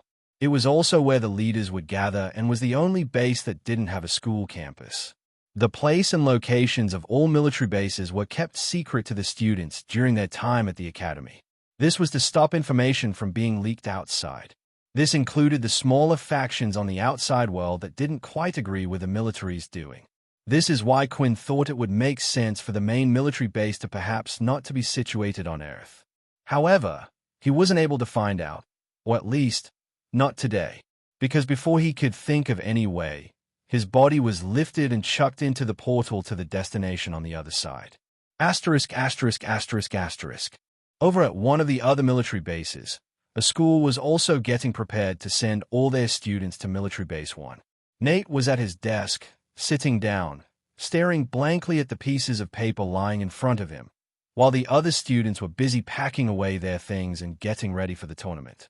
You are still looking at that thing? Sam said in shock as he came over and placed his bag on the desk and sat nearby Nate. We are going to depart any second now, and you still haven't even packed your things. Get up already. I know, Nate replied, but I think I might have found the person we were looking for. You mean the Bloodevolver? I'm not saying he isn't in the tournament, but I do doubt your slow brain, which is good only at fighting, was able to figure out something like that. Go on then. Tell me, how did you reach your conclusion? Nate then lifted the sheet of paper that he had been staring at all this time. The paper showed a long list that contained all the names of students who would be taking part in the Intrigue base tournament. Seeing the paper's contents, Sam's eyes widened in shock, and he quickly moved his hands to put the papers down on the desk, grabbed his bag, and placed it over the list of names. Are you damn crazy? Sam whispered. How did you even get the list of names of all the participants? It seems like fate wanted me to find them, Sam. When I came into the classroom yesterday night, it was on the teacher's desk. Somebody must have misplaced it. Slapping his hand against his forehead, Sam was starting to wonder how Nate had ever made it this far in life. Although, this side of him was why the two of them were good friends and got along in the first place. That doesn't mean you can just take it for yourself. Oh well, too late now. As long as we return it, it should be okay and may save us from all the trouble we are going to face, said Sam. Anyway, after finding the list of names, I started to do some research. I contacted students from the other schools inquiring about each of the participants in the fighting tournament. The main thing I was looking for was a student that fought with gauntlets. After all, there aren't many students who chose to do battle with such a close-ranged weapon. Not only that, but based on the information we have, we know he is a first-year student. This narrows down our suspects even more. After asking around, it seems like there is only one student who fits the bill. He goes by the name of Larry Starr. This person is our Bloodevolver. He has to be. No, I'm sure of it. I can feel it in my gut. At the start of the explanation, Sam was actually on board and was starting to be impressed. Was this really the same Nate he had grown up with? However, hearing those last words caused Sam to take a step back a bit. Whenever Nate had a gut feeling about something, it was always 100% wrong. He decided to shrug his shoulders and let Nate go on with his wild thoughts. It wasn't hurting anyone this time, so there was no harm done. Okay, but what about the zombie? You are interested in him as well, right? Sam asked. About that one, I have no idea. We might not even see him since the nature of his ability is only to heal. I agree that he was strong in combat, but on a tournament scale while not in the game. The fights might not work out the same way. Sam decided to move his bag off the list of names. He then decided to grab the pieces of paper and return it to the teacher's desk before she could enter the classroom. While placing it at the front, Sam couldn't help himself and take a peek at all the names on the list. These names would be of the people who would, in the future, control the world. What Sam also noticed was by each of the names was a little number in brackets. When looking at Nate's name, the number 6 could be seen. Judging by this, he could easily assume that all the numbers indicated all the students' ability levels participating in the fighting event. You've always been the underdog in these types of situations, but I know you will prove everyone wrong. Looking at the names, one could see that Nate was one of the lowest levels in the fighting tournament, especially when looking at all the second-year students. Nearly every student that was participating was either a level 7 or 8 in terms of ability level. Nate was the exception in this challenge. Using his high fighting skills, he would be able to overcome the difference in the strength of abilities. There was also a second reason why Nate could compete on an even level with the higher ability levels. It was because of his soul weapon. Although abilities could be the same, soul weapons were often not. Even if two students had the same earth ability level, their soul weapons would be completely different. One could come in the shape of a hammer, while the other may be a shield. Some soul weapons weren't even objects themselves but were seen as an evolution of their abilities. With how different soul weapons were between each person, they would sometimes make a massive difference in power. In this case, Nate's soul weapon would increase his power to the point that it will allow him to fight them on an equal level. This was why Nate was respected by the higher-level students and looked up to by the low levels as well for overcoming that gap. When looking through the names, something had caught his eye. He was sure that Nate would be the lowest level there, even out of the first years, but it seemed that wasn't the case at all. What? They can't be serious. Am I seeing things correctly? Sam brought his head closer to the sheet of paper to have a closer look, but he wasn't mistaken at all. One of the first years, they have a level 1 on her. What were they thinking? Are they trying to get him killed? It has to be a typo, right? When inspecting the names closer, Sam also noticed that there were lines between all the participants' names in the fighting tournament. He wasn't quite sure what this meant, but if he was to take a good guess, it would be who their opponents were in the first round. Across from the level 1 name, Peter Chuck was another Year 1 student who went by the name of Larry Starr, a level 6 user. Well, what are the chances of that? I guess you might be able to go against our so-called Bloodevolver after all. It should be an easy win for him. As Sam put the piece of paper down, he looked up and realized that all the students had suddenly gone silent and were staring in his direction.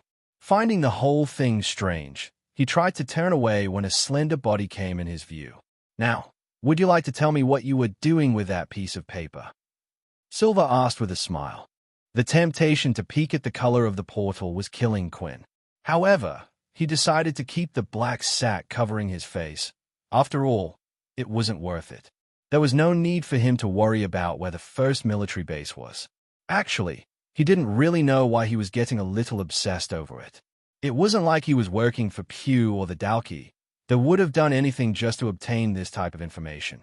Even if Quinn did know, it wouldn't have helped him with anything, unless he was planning to take on the military, but he could never imagine doing such a thing in his entire life.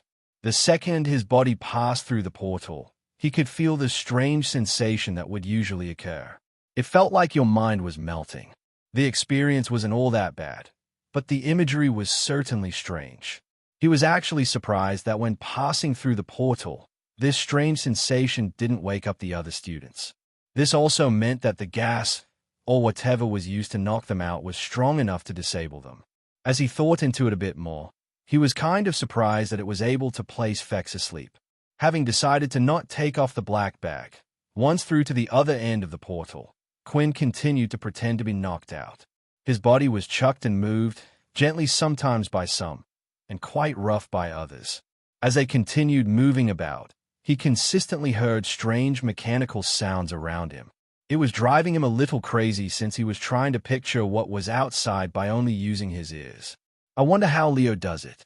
I would hate it if I became blind. Quinn couldn't help but think this. Eventually, after a couple of hours of being chucked around from place to place, his body wasn't moved for the last 15 minutes. And then, the first student other than him woke up. What the hell is on my head? The student shouted out.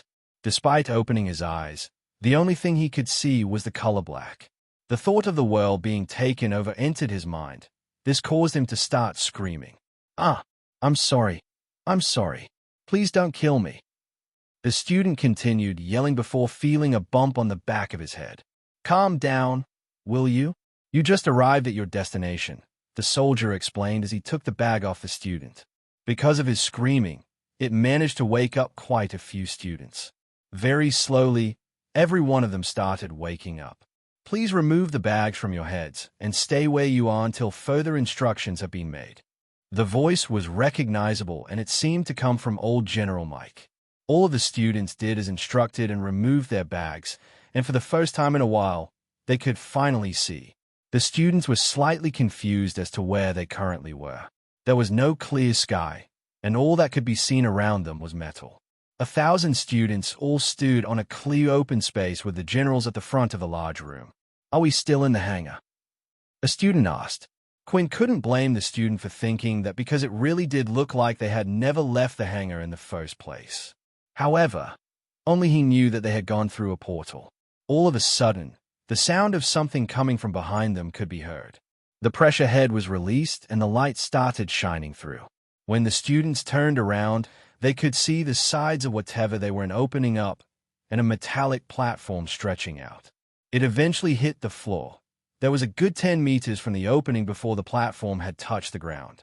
Please make your way down the vehicle. Mike continued his instructions while the soldiers at the front led the way. When stepping outside, they finally noticed that they were in the first military base. However, it didn't look all that different from theirs. It was more like a city with certain buildings surrounded by construction. There were mechs out and about, transporting cargo. The main difference was the size of the base itself. It was nearly 2 times more than theirs. However, the most shocking thing they saw so far was the sky. Although it could be seen, it looked slightly different from what they were used to. This vague feeling continued bugging Quinn. However, he couldn't figure out why. What he did notice, though, was the shine going all across them. The entire city seemed to be encased in a large glass-like dome, and around the edges was a high-rise wall, making it impossible to see what was outside of the city unless one was in an airship. Once the students looked behind them, only did they realize what type of vehicle they were in. It looked like a submarine on wheels. The thing was extremely huge, and it had 16 wheels the size of houses on its side. Quinn was starting to realize what was making all that noise from before. The teleportation device must have transferred them somewhere, and later, they needed to be moved via the vehicle in front of them. Once all of the students were accounted for, the vehicle started retracting its platform. Once it was finished, it immediately headed off in a different direction. Mike, Nathan, and Duke went out to greet another soldier. They later followed him until they reached a train stop. Since the base was large, getting to their destination by foot would probably take them a few hours. While riding the train, the students were able to see more of the city. It seemed like the city itself was split up into different sections, and between each section was a small barrier. Each of these sections had soldiers focus and prioritize on different things. At one of the sections in the city, they witnessed mechs being built and tested. In the next one, it looked like they had beasts in captivity and were doing some type of experiments. And next, it seemed as if it had combat focus classes, and so on and so forth. They then went and passed the city center. It was a large dome-like building which looked like a miniature version of the base itself. It firmly stood at the center. The top of the dome had a flower-like design that looked similar to a puppy. The army decided to use this symbol after the First War. Most of the battles between the Dalki took place on Earth. There was a lot of blood spilled on the battlefield. Once the war was declared over, something strange seemed to happen. On the fields all across the world where most deaths had occurred, fields of puppies grew. In the past, it was said that something like this happened once before. However, it had been long forgotten. Despite that, they still chose to use it as their symbol. This building was the world government's headquarters. It was where the 8 head generals, the leader, and the 4 big family leaders would meet to make their decisions. It was like they were in control of the world. The train continued moving past the city center and eventually went towards the back of the city where it seemed a little less busy. They passed another small barrier of some type, and many mechs and soldiers seemed to be standing guard. They entered another part of the city, which was separated from the others. Once the train finally stopped, the students got off and continued to follow Mike. After they exited the trains, they could finally see where the event was going to take place. It was an arena that was large enough to host Olympic Games right in front of their eyes. It was quite round in shape, almost looking like a wheel on its side. And it was made of glytherium. It had a slight tint of blue in its color. What surprised them the most, however, was on top of the arena stands, 7 large buildings looked to have been built into the thing, making it look like a crown. The 7 buildings had a clear open glass that was tinted black. All of them faced inwards towards the arena. On the front, there were large numbers starting from 1 and ending at 7. Okay, since you guys are from Military Base 2, please make your way to the 2nd building. The guide who had been leading the general spoke to them. Because you're the first ones here, when you finish unpacking your things in your rooms, you are free to explore the area. The buildings here are like hotels. You are allowed to check in and out whenever you want for now. Outside the top of the arena, there are many shops and markets stationed for use. Since you guys won't be participating in the event itself, we wanted to make you all feel welcome. Shop around and have fun. See if there is something you want to do and treat your stay here like a holiday. Just remember to support your teammates when you can. Quinn was wondering where the others were since he hadn't seen them. Although he saw them in the hangar, but as they were the first ones to enter, they were shortly separated once again when they moved in the large vehicle. The participants were most likely already in the field, or were staying at a separate location altogether. The students followed their teachers to the arena, while the generals had split off into a separate direction. With the large building having plenty of space to accommodate everyone, each student was allowed a room completely to themselves. The atmosphere was quite relaxed. After unpacking his things in the hotel room, someone knocked at Quinn's door. When he opened it, both Vorden and Fex greeted him. Come on, let's go and explore this place. It's so cool. I've never been in such a nice area before. Fex said excitedly.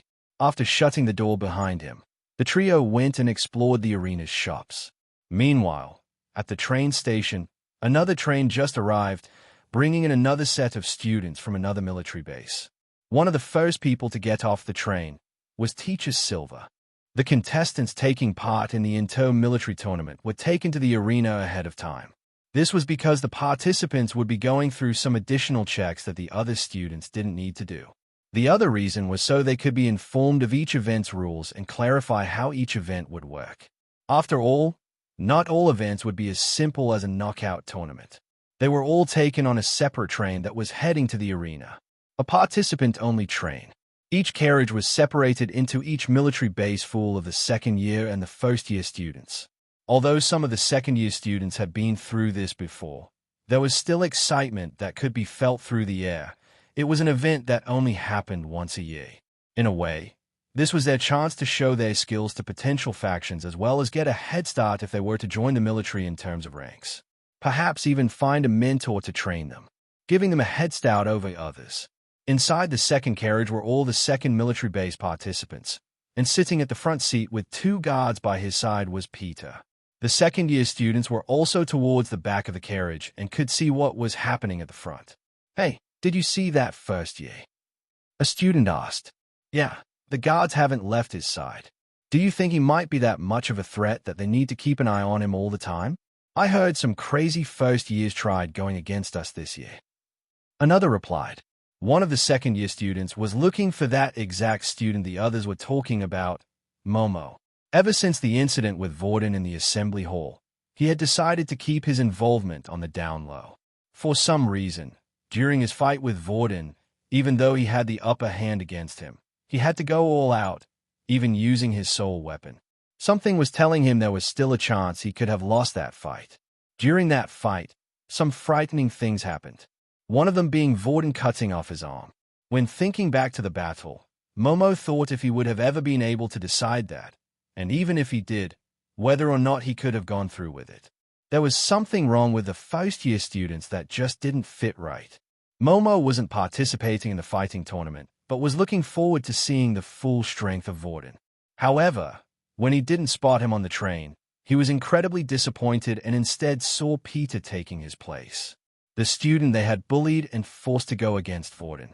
"Just what are you planning on doing, Duke?" Momo mumbled to himself. He had a feeling that most likely Duke was behind this whole matter. The train had come to a stop, and all the participants were led out of the train straight to the arena. They saw the large buildings on top of the arena. However, they could not meet with their classmates. Instead, they were taken underground in the arena and eventually entered a sizable underground training room. The room was filled with different beast equipment, target tools, gaming equipment, and all sorts. This was a place that allowed the participants to use their abilities freely before they were to participate in their events. As you can see, several rooms are leading to this one. The entrance which you have entered from is now locked, and only military personnel who are authorized will be able to pass through. A soldier holding a tablet and containing a scanner over his eye explained. "You are free to use this room however you wish before the event. The big day starts tomorrow, so you will have plenty of time to practice. To your right, through the doors, are your sleeping quarters. Feel free to rest whenever you wish. Just behind me is the entrance to the arena. In a moment, we will split you up into groups according to your events, and we will have someone explain and go over the rules. Tomorrow when your names will be called, and you will be escorted up to the arena." The man then pointed to a large display slightly above him that is hooked onto the wall. "We don't want you to be left out, of course. Above we will be displaying the event to all of you. If you have any problems or concerns, do not hesitate to ask us." With that, the man went off to talk to his team to organize the next step, while the students were free to check out the training room. Many of them went to explore the place while others wanted to play around with the equipment. Some of the stuff they had back at their bases and used it for their training, but some items they had never seen before were excited to test them out and see what they could do. Layla, on the other hand, was busy trying to locate Logan. When looking around, she could see that Peter was allowed to go where he wished inside the training room, but the 2 guards from the train continued to follow him around everywhere. This, of course, gathered quite a bit of attention, and some of the students even tried approaching Peter. Almost immediately, one of the guards would yell at the student to stand back. "Hey, Logan," Layla said, approaching him while looking around to see if anyone was paying attention to her. A habit that was forced into her from her training days. "I was wondering, do you have any idea why they are making Peter fight in this tournament?" Logan looked closely at the 2 guards by Peter's side. He noticed that the equipment they were wearing wasn't of low quality at all. It was at least the advanced level, maybe even higher. If they were to go through this much trouble to guard one student, then it would seem like his hunch from before was right. "I think they are trying to use this event to lure out the rest of Pure. They think is one of them after the video we made. It would make sense, and if they believe they cared about him that much to try to snatch him from True Dream, then maybe they would do the same at this event. Logan replied.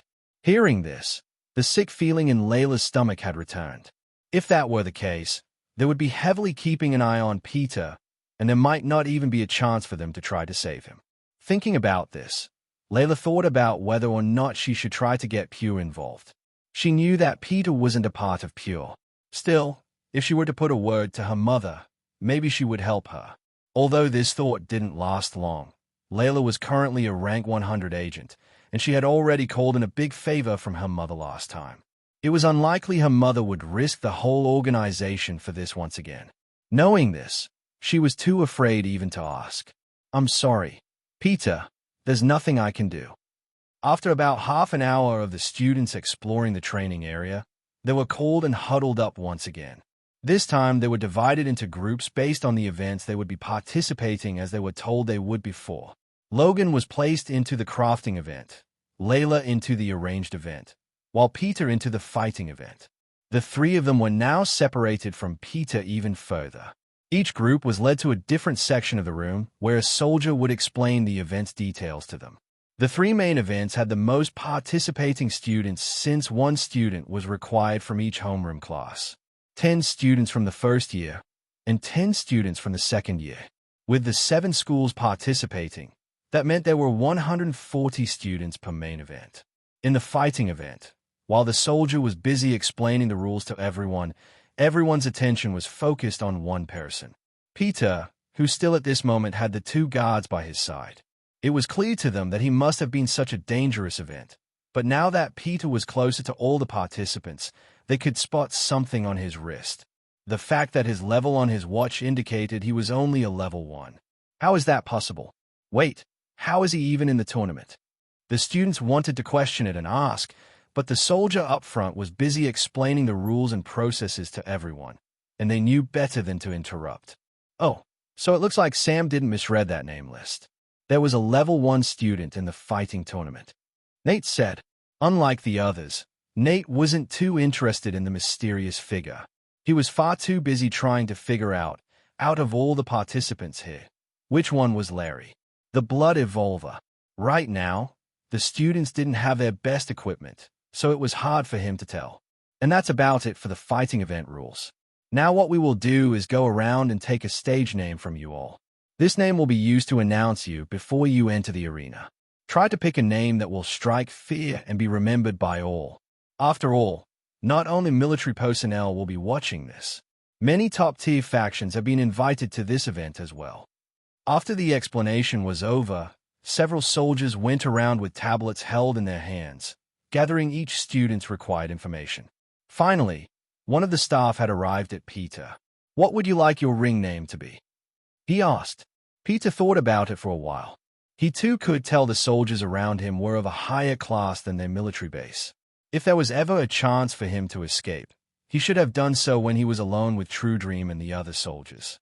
Right now, he couldn't escape, and he couldn't even imagine Quinn and the others thinking of a way of saving him.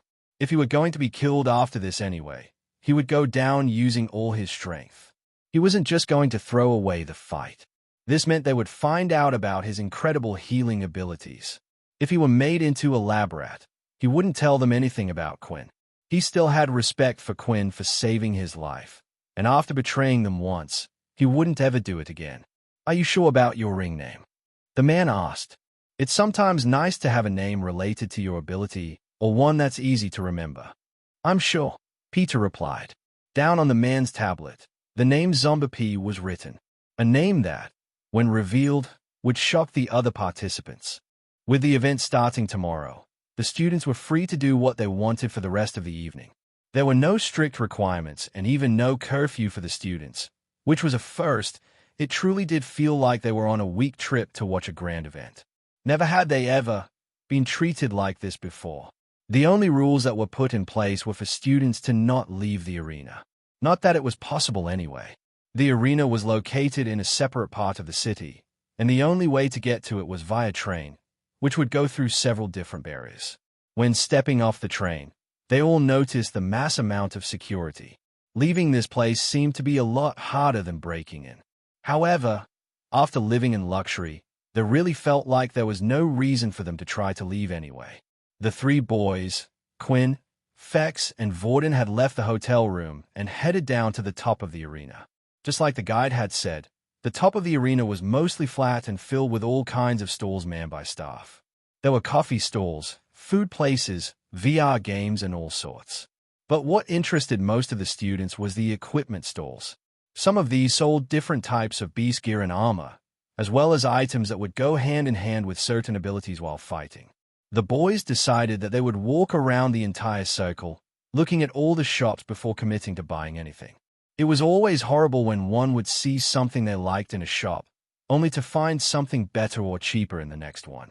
"Go on then," Fex said with his hands behind his back. "What do you think of the sudden change?" "What do you mean?" Quinn asked, confused. "What? Do you mean you can't tell? All of a sudden they're pampering us up. Nice hotel rooms, shops, equipment, and no curfew." Fex replied. Quinn hadn't really thought about it before. He just felt like the group were currently on a school holiday like they used to have at school. Near Christmas times and other holidays, schools tended to be more relaxed. The world, even the military world, couldn't be all work and no play, could it? "Looks like you figured it out," Vorden said and motioned around. "The whole thing is a ploy for the students. They show and give them a taste of what life is like at Military Base 1. Some of the students will start to think maybe choosing to join the military, rather than the faction, isn't so bad, especially if they can have a life like this. I hate to say it, but there's always a motive behind everything." The three boys stopped to take a break and were looking over the edge, down at the arena floor. There looked to be thousands and thousands of seats, but none of them were for the students. The students would be watching the fight, either from the top platform they were currently on, or from their hotel rooms. There were multiple large display screens every once in a while, so it wasn't like they would miss anything.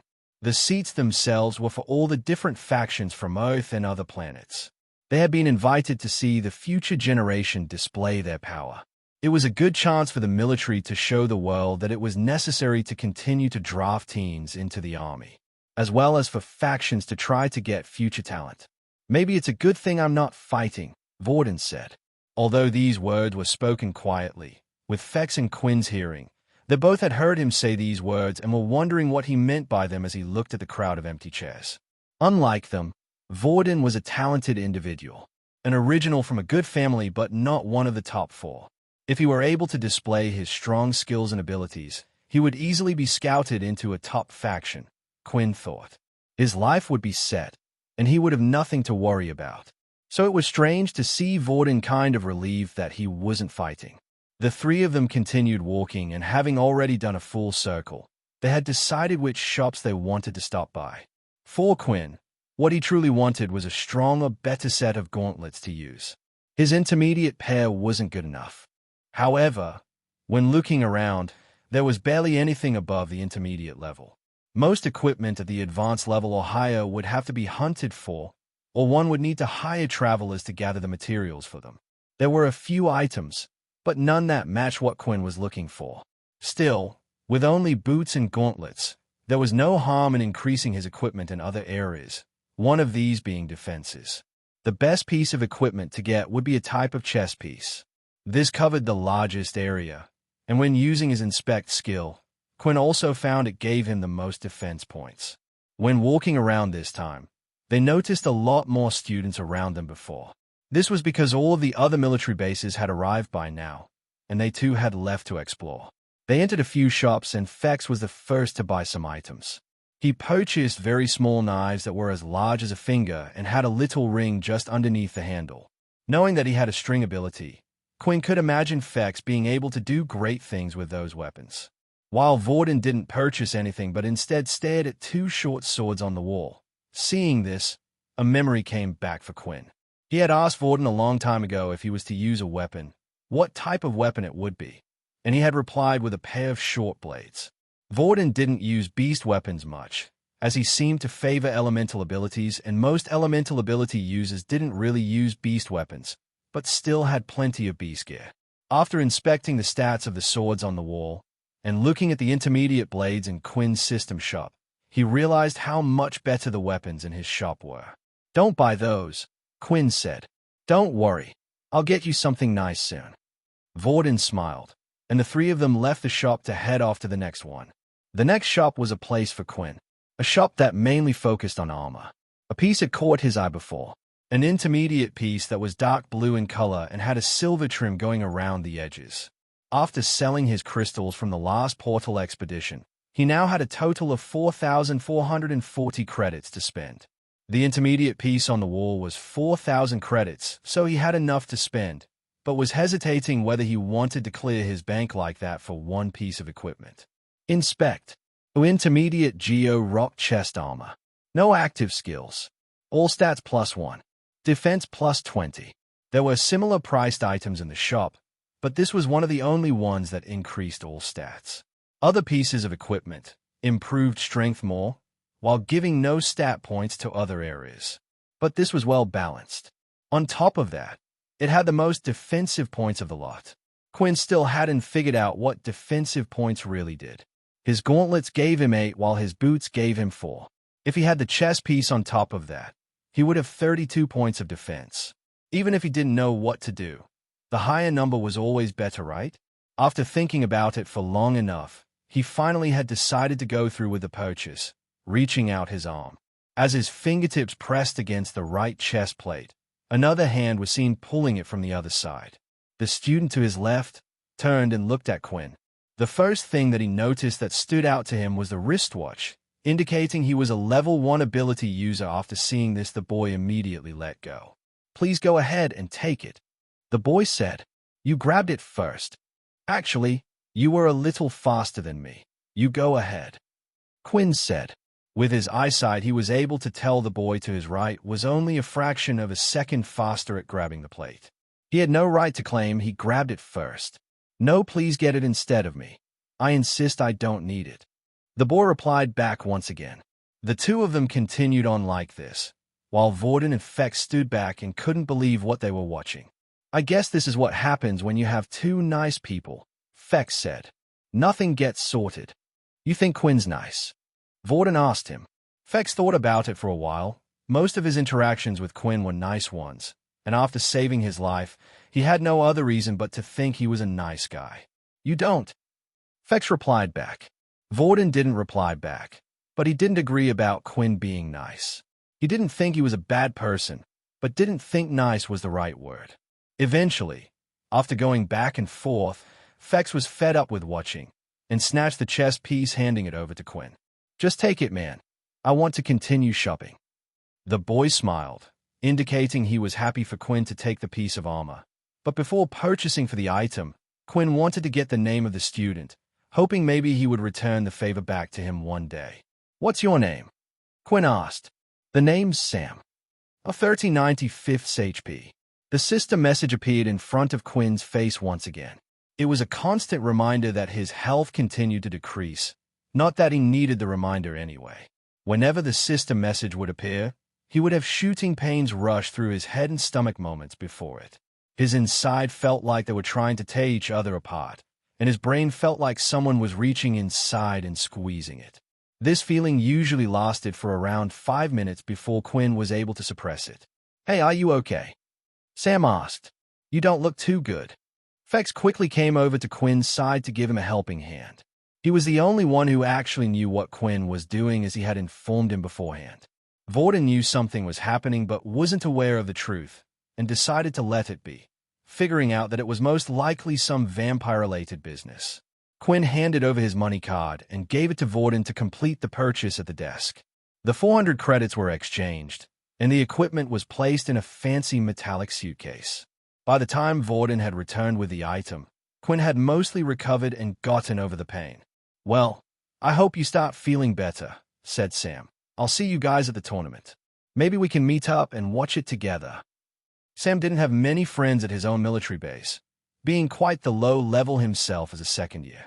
With Nate participating in the fighting tournament, Sam was pretty much on his own, so he thought it would be nice to enjoy the event with some others that wouldn't be quick to judge, being low levels themselves. Yeah, that sounds good.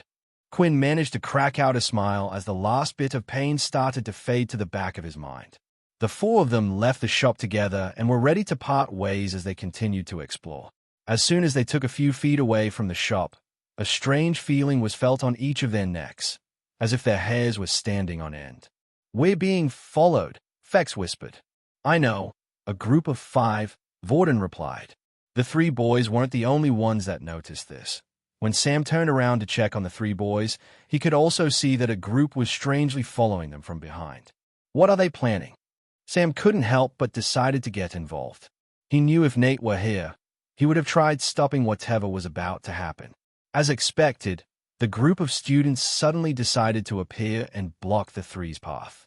The boy at the front had the sides of his hair cut short and a purple streak running down the middle. He quickly glanced down at the 3 watchers before deciding to approach them. After confirming all of their ability levels were lower than his, a smile appeared on his face. "Well, what do we have here?" the student said as he got closer. Well, we're a little short on money, you see, and we were kind of hoping to buy something from one of these shops. I had my eye on that chess piece for a while, and when I saw someone else buy it, it just rubbed me the wrong way." The student then got right up into Quinn's face as he said his next words. "Especially when I see a weak level 1 like you getting something like this. It would be useless in your hands." Inspect. Name: Zach Lee. Ability level: 6. Transformation ability. Using the inspect skill, Quinn was able to figure out the level of all the members of the opposite group, even when they were hiding their watches. It made sense why the student Zach was confident. He was a level 6 ability user, and everyone else around him was around a level 4 and 5. As a group, they seemed quite strong. After they had seen that, both Fex and Quinn were only level 1s. Even with Vorden being with them, they didn't even think they had a chance of losing. Right now, Vorden had a random ability of a level 4 user he had touched, so his wristwatch was displaying that number. So Zach and his group had even more confidence that the group faced no such threat in front of them. Using his right hand, Zach placed it on top of the metallic case in Quinn's and tried to pull it away using all his strength. When he tugged, though, there was no movement, and his hand slipped off from the metal case. The smile on his face dropped. Quickly, Zach grabbed onto the case again and tried to pull it out of Quinn's hand again, this time getting a more firm grip on the case. But when Zach tried to pull away, a tight grip was felt around his hand which gripped the case. "What the hell do you think you're doing?" Quinn said slowly. "This is mine." Zach's group of friends behind had no clue what was going on and was still smirking away at the thought of the helpless level 1s having their expensive gear taken away. "Why is this person making me feel sick when I look him in the eye?" Zach thought. When inside the shop, Zach had carefully watched Quinn and his friends enter the shop. Even before they had purchased the equipment, he had taken note of their levels. It came as a big surprise when he found out a level 1 user could purchase intermediate gear. Then a thought had hit him. Perhaps he was someone from a prestigious or at least a wealthy family. They had been cursed with a son that was only able to produce a low amount of MC cells, never being able to get past level 1. At that point, the only thing one could do was purchase Beats gear to help them on their journey through life. Having made this prediction, Zach never thought a reaction like this would come from Quinn. "Hey, 5 against 3 is a bit unfair. Don't you think so? Maybe we should even up the sides a little," Sam said as he walked over. Sam, too, had actually thought the same thing as Zach when he saw Quinn. The only difference was, Sam thought he could relate to Quinn, for he was one of those very people. A person who was unable to progress any higher in his ability level, despite being able to purchase books at a higher tier. His body had already hit the MC cell limit. Seeing Sam coming over, Zach's group of friends behind him started to get more aggressive and were getting ready for a face-off. As the tension rose in the air, it felt like either side was going to strike first. However, both Fex and Vorden were worried about a different matter. For some reason, Quinn was upset at the actions that had just occurred. It made sense anyone would be. The only difference was Quinn had a critical secret he needed to hide. "I think I know what you mean about him not being nice now," Fex whispered over to Vorden. Even Quinn himself felt his actions were a little stranger than usual. Of course, he always wanted to punish people who did things like this, but right now was not the time, especially with as many military personnel around as there was. Still, Quinn refused to let Zach's wrist go, and moreover, He was starting to grip it harder and harder. Zach could feel this, and the pain was starting to get to him. He wanted to squeal or grunt a little, but was too afraid the other would laugh at him if he began to give in to the pain and were to make strange noises. What do I do? He thought, looking for a way out of this. Hey, what is going on here? Dut. A deep voice said from the side. A soldier had appeared, wearing a military uniform. There's to be no fighting during the week stay here. Do you understand? If you disobey, we will have to lock you up for your remaining time here. If there is a dispute, I suggest you settle it through some other matter. I'll be keeping an eye on you, the soldier said as he walked back off, continuing on his way to where he was going before. When the soldier had arrived, Quinn's grip had loosened and Zach managed to break free in a split second. After hearing the words of the soldier, an idea had popped into his head. Maybe there was a way to settle this still and get the item he wanted. More than that, Zach felt a little humiliated and wanted to get his pride back. Fine, I have a little suggestion to make. If you are interested, why don't we play a little game? Your guys versus mine, he said with a smile. Hearing Zach's words, Quinn wanted to outright refuse whatever type of proposal was about to be made. It was clear they were up to no good, and what reason did they have to go along with their little game? Just get out of here before I... Just then, a person from Quinn's right side stood in front of him. Sounds interesting. What do you have in mind? Before Quinn could even reject their offer, Fex had chimed in at the last second. The word game had interested him greatly. Besides, they had already finished their shopping and explored the area. Other than going back to their hotel room to rest, there was nothing they could really do. Fex didn't care about the results of the events and wasn't taking part in them, so this might have been the only bit of fun he would be able to experience. Since you guys seem more confident than your usual low levels, I thought this might interest you. Zach and the group started to walk off, and Fex followed without a second thought. The others looked at each other and shrugged their shoulders, deciding to go along. Don't worry, they can't really do much, and you can always refuse, Sam said. After following Zach and his group for a while, they were eventually led to the game section of the platform. It looked like he really did mean they would play a game, and it wasn't a metaphor for something else. The store they stopped at had several different booths that were open for the outside public to see. Inside the booths was what looked like an old-fashioned training machine. It was a standard upright thick pole made of metal. The pole was split up into 6 different sections, and each one had another pole sticking out of it. Quinn watched one of the students carefully. A digital countdown appeared above his head. 3, 2, 1. When the timer reaches 0, a buzzing sound was heard. A game started. Level 3. The metal pole started to twist the different sections of its body. However, not all of the sections moved in the same direction. The very top section twisted, and the pole from the top was now coming towards the student's head from the left side. At the same time, the bottom section of the pole had twisted in the opposite direction, making the extended pole attack from the right side. At the same time, the student lifted his left hand and right leg, blocking both of the attacks. The pole twisted again and continued to twist and turn to allow attacks to come from all different directions, aiming for the student's body. That's when Quinn also noticed there was a small ring where the student was standing. I see. So he has to block all the attacks without stepping out of the ring, Quinn thought. The higher the level, the faster and more varied the attacks.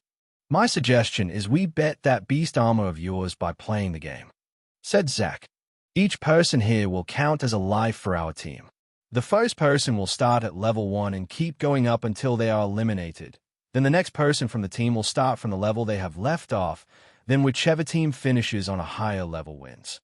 Zach explained. With this type of game, it was best to allow the most skilled person to go last. The reason for this is because the person was able to watch how the one before them failed. They could get a sense of timing for the machine as well as witness the varied attack patterns. Your team only has 4 people, so one of you can go twice, said Zach. The reason for choosing this game is because it requires us not to use our abilities. I didn't want to pick something where we would clearly be the winner. This will just be a test of reflexes and quick thinking on your feet. I don't like it, Vorden said. I don't have a problem with the game. I think any one of us here will be able to beat your whole team. The problem is, what's in it for us? We gain nothing from this bet, as the beast gear is rightfully Quinn's in the first place. While watching Sam speak, he was amazed at how much confidence Vorden had. He didn't stutter when speaking in front of these higher levels, and when pointing to his teammates, it seemed like he was genuine when he said he thought any one of them would be able to beat them in the game. I thought you might say that. Of course, I wouldn't just be putting up nothing on our side. Zach reached his not the bag of one of his fellow teammates and pulled out a beast crystal.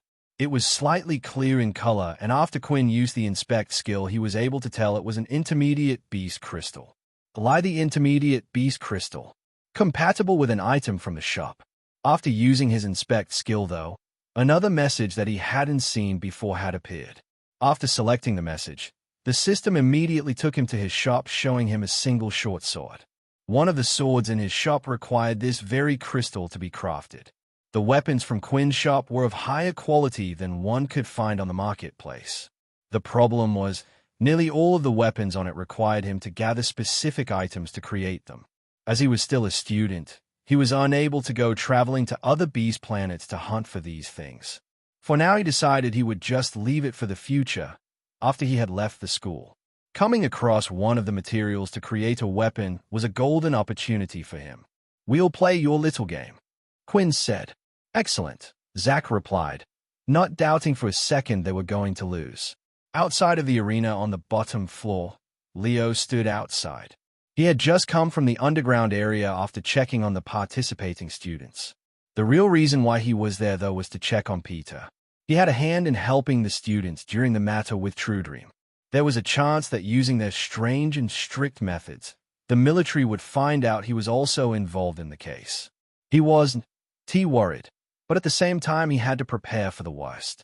Originally, there was one, and now there are three. Leo thought. He was thinking of the strange auras that he had sensed. At first, it was only Quinn. Later, Peter's aura had changed, and then a third student had arrived with the same aura. With his ability, he could tell they weren't human, or at least not fully or not the same. The military might be stepping on their toes in something they can't handle. Leo had a hunch that if these people weren't really human and they were basically going to publicly execute one of their kind, then just maybe they would come and try save him, or at a later date, these actions could cause a lot of trouble, possibly even another war. The human race couldn't handle fighting the Dalki and another unknown entity. If it came to it, maybe the better decision would be for him to save Peter himself. From just underneath Leo's belt, he had a small pouch where he pulled out a small little flask. It was the one that had been found at the last portal expedition.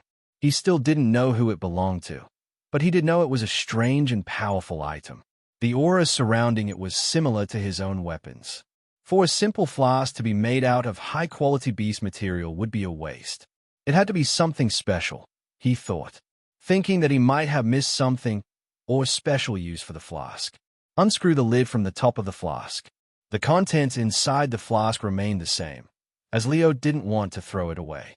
He swirled it around, looking at the red liquid inside. "That's definitely blood. I wonder if all of this is linked somehow." As he said those words, the sounds of footsteps rushing towards him was heard. Leo quickly activated his ability, allowing him to cover a wider range. After doing this, he was even more worried than before. For some reason, the figure's aura seemed to be masked. He could still see the figure, but it seems like whatever was heading in his direction was able to suppress it. Eventually, the footsteps slowed, and now he could get a clearer view on it. Seeing it had a human-like shape, Leo calmed down a little, but was still prepared for anything. The figure was now in front of Leo, but of course, Leo could only tell someone was there and not what they looked like. "Where did you get that flask?" a female voice said. After having agreed to the little bet, all 9 of them rented out a booth and headed over to the area. The people who walked by simply ignored what was going on. There were too many people in one section. It blocked outsiders from being able to see anything that was going on. Although they did find it strange that so many people were in one booth, it still wasn't interesting enough for them to actively try and find out what was happening. Now, all that was left was to decide who from which team would go first. "Please let me do it." Sam volunteered himself. "I know you guys don't really know who I am and just met me, but those guys just rub me the wrong way. Think of it as a freebie. You can observe for the meantime, And when I get stuck on a level, it should make things easier for you guys." Since Sam was insistent and sincere, the others found it hard to refuse his offer. In addition, Quinn liked the look of determination in his eyes. "Sure, go ahead," Quinn responded. They were confident that they wouldn't lose, especially against some of the other students, but against people like these that never tried to get through life with their own hard work. Then no, they wouldn't allow themselves to lose to people like this. Sam, on the other hand, volunteered because he was worried that the others might humiliate themselves. He could tell by their stripes on their shoulder that they were only first years. It was most likely that they had never played a game like this before. In fact, the game was more difficult than it looked. One would have to be able to keep their concentration at their best while also multitasking. If he could beat everyone from the opponent's side, then there would be no need for anyone else to step in. "Zippy will go first," Zach said. The student approached the metal pole while the rest of the players stepped back a few meters away from the room, just outside the game zone. Zippy was a level 4 ability user. He was the lowest on the other team. 3, 2, 1. Level 1. Start. The game had started. The top 2 sections of the metal pole started twisting. At first, the machine was incredibly slow and Zippy was able to block 2 attacks. This continued on for a little while.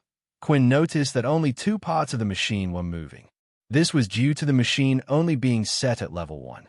What Quinn also realized was the other part of the machine would only move once the person placed their hand or leg down. After blocking the attack, if one were to keep their arms up, then the machine wouldn't start until it was able to sense that the arm had gone back down again. 45 seconds had now passed. All of a sudden, the machine started speeding up for the last 15 seconds. Zippy's expression changed as a little bit of sweat started running down his face. Beep. 1 minute had passed and the sound of the buzzer had gone off. This indicated he had passed. Zippy let out a big sigh while he wiped the sweat from his forehead. He walked back to his teammates. "Good job, Zippy. If you couldn't even pass level 1, then I was going to ask why you were still hanging around us," Zach said. Zippy held his head down when he walked past the other. He had no response to give. Next was Quinn's team. "Whoa, go on, Pam," Fex shouted while clapping his hands. "It's Sam," Vorden corrected him, slapping his head, and slightly embarrassed as to why he was even with such an idiot. Even though the game had started, Sam didn't look nervous at all. Instead, he was calmly breathing and keeping it steady while blocking all of the attacks. "Is quite good. At least he's been taught well," Vorden commented. Quinn thought the same. Once he concentrated and closed his eyes, he was able to focus on his hearing. When he listened to Sam's heartbeat, he could tell it was stable, unlike the contestant from before. Even during the last 15 seconds, Sam stayed the same. When Sam walked back to the others, they each gave him a high five and congratulated him on a good job.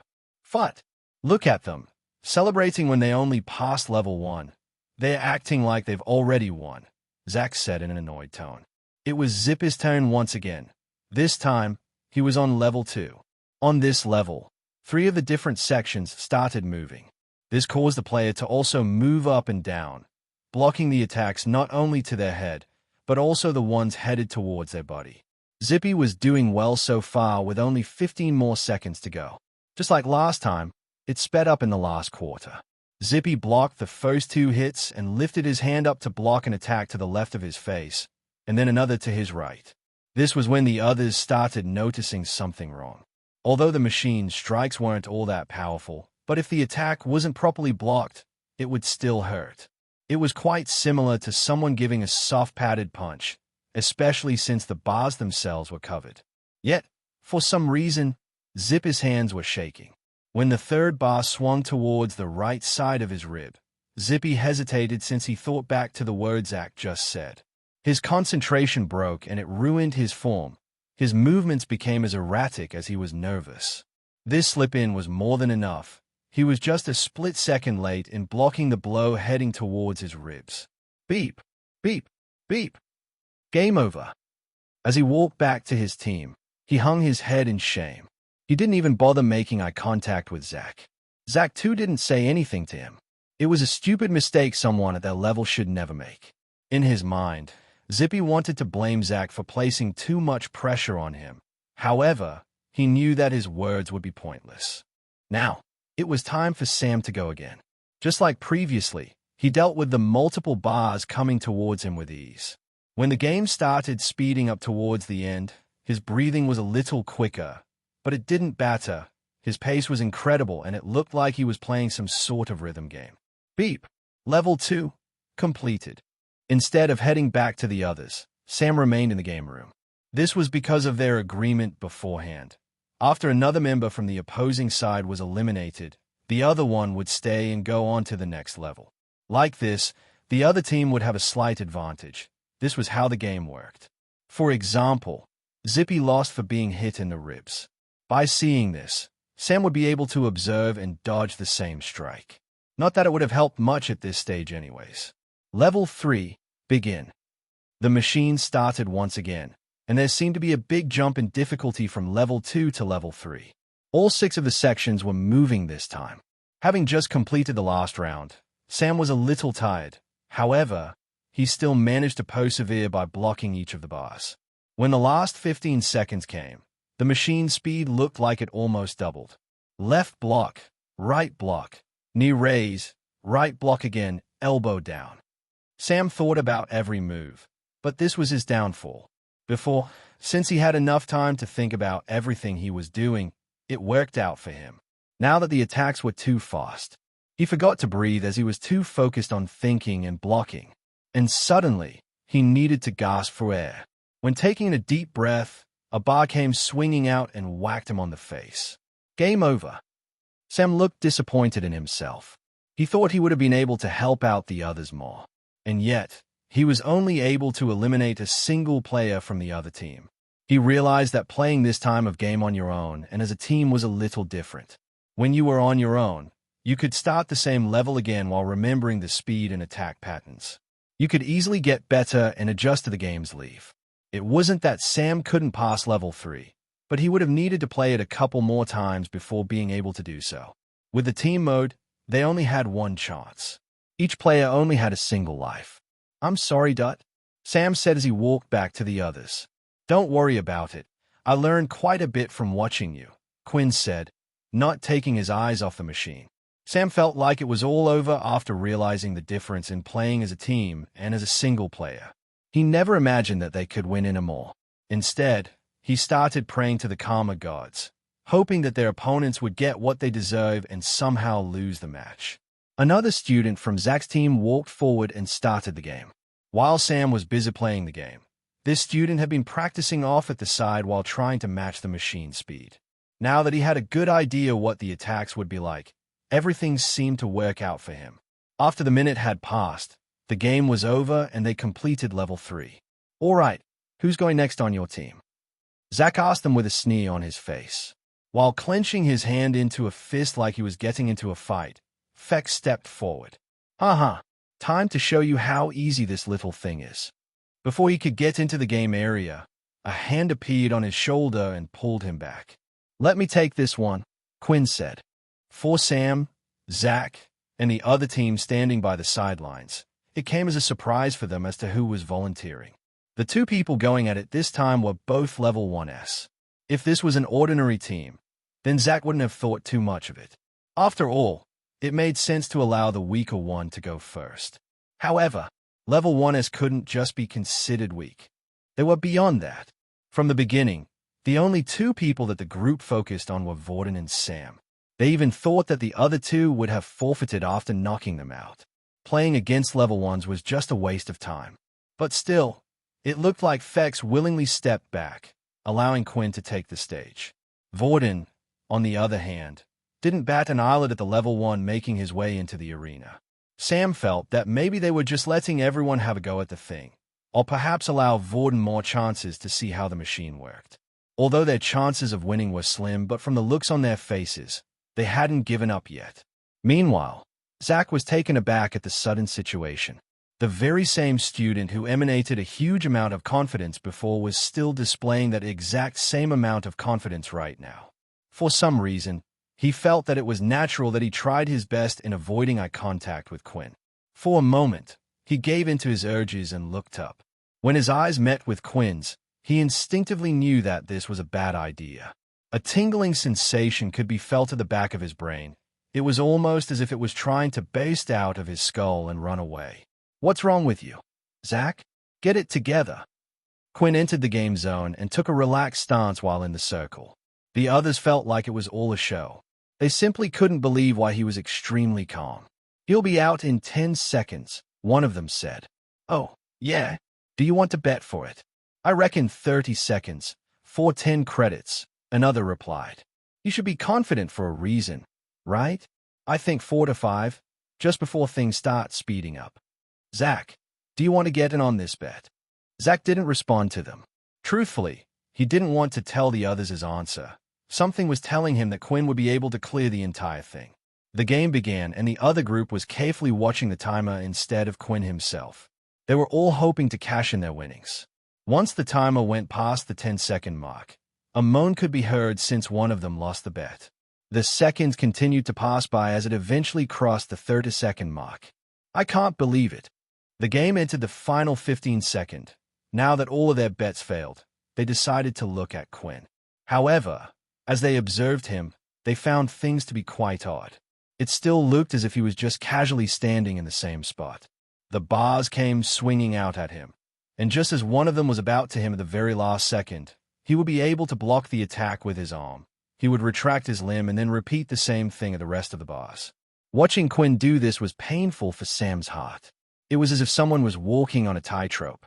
Every single attack seemed to have been barely blocked at the last second. Sam watched at the very beginning of the round. Even when the machine moved at a slower pace, the attacks still looked as if they were just about to hit Quinn. Because of how things were going, he expected that Quinn would lose in the final 15 seconds. Beep! The sound of the game ending and the level being completed was heard. Sam's prediction was completely wrong. "Whoa, will you look at that? He actually did it." "Well, good news. There's no way he's getting past the next one. Right, Zach?" Once again, Zach didn't respond. What the others failed to realize was that Quinn wasn't even out of breath. In fact, he didn't have a single sweat on him. Although the game was only a minute long, but with the unusual amount of intense concentration and fast movements, it was still similar to someone doing a sprint. The next participant from Zach's group entered. It was time for level 4 to begin. All 6 compartments started moving at a faster pace than the previous level. Not only that, but the machine also seemed to be doing more double attacks. It was attacking at 2 different places at once. Even though the student was doing well, everyone could tell he was barely hanging in there. When the machine entered the final quarter, the first strike struck his foot, knocking him out of the game. There were now 3 contenders left, including Zach on the other team. Just the same as before, Quinn entered the game and started off in a similar way he left things. It even seemed like he never left the game. Quinn continued blocking each strike just before it would hit him. He would lift his limbs to block and simply place them straight back down. The reading on his watch. It has to be a fake. Or maybe he's some sort of martial art expert or something. No wonder he's so confident. He's going to complete this, isn't he? Zach's thoughts were screaming in his head. The timer continued going up and entered the final quarter like before. But suddenly, a strange feeling rushed through Quinn's head, and at the same time, an abrupt pain in his stomach. "Not now." He groaned out. 2995th HP. It had been an hour since the last message had appeared. The shooting pains in his body could be felt. Instinctively, Quinn grabbed his head and leaned forward. This resulted in the bar striking him both on the head and stomach simultaneously, thus eliminating him from the game. Game over. Fex quickly rushed out to see if Quinn was okay.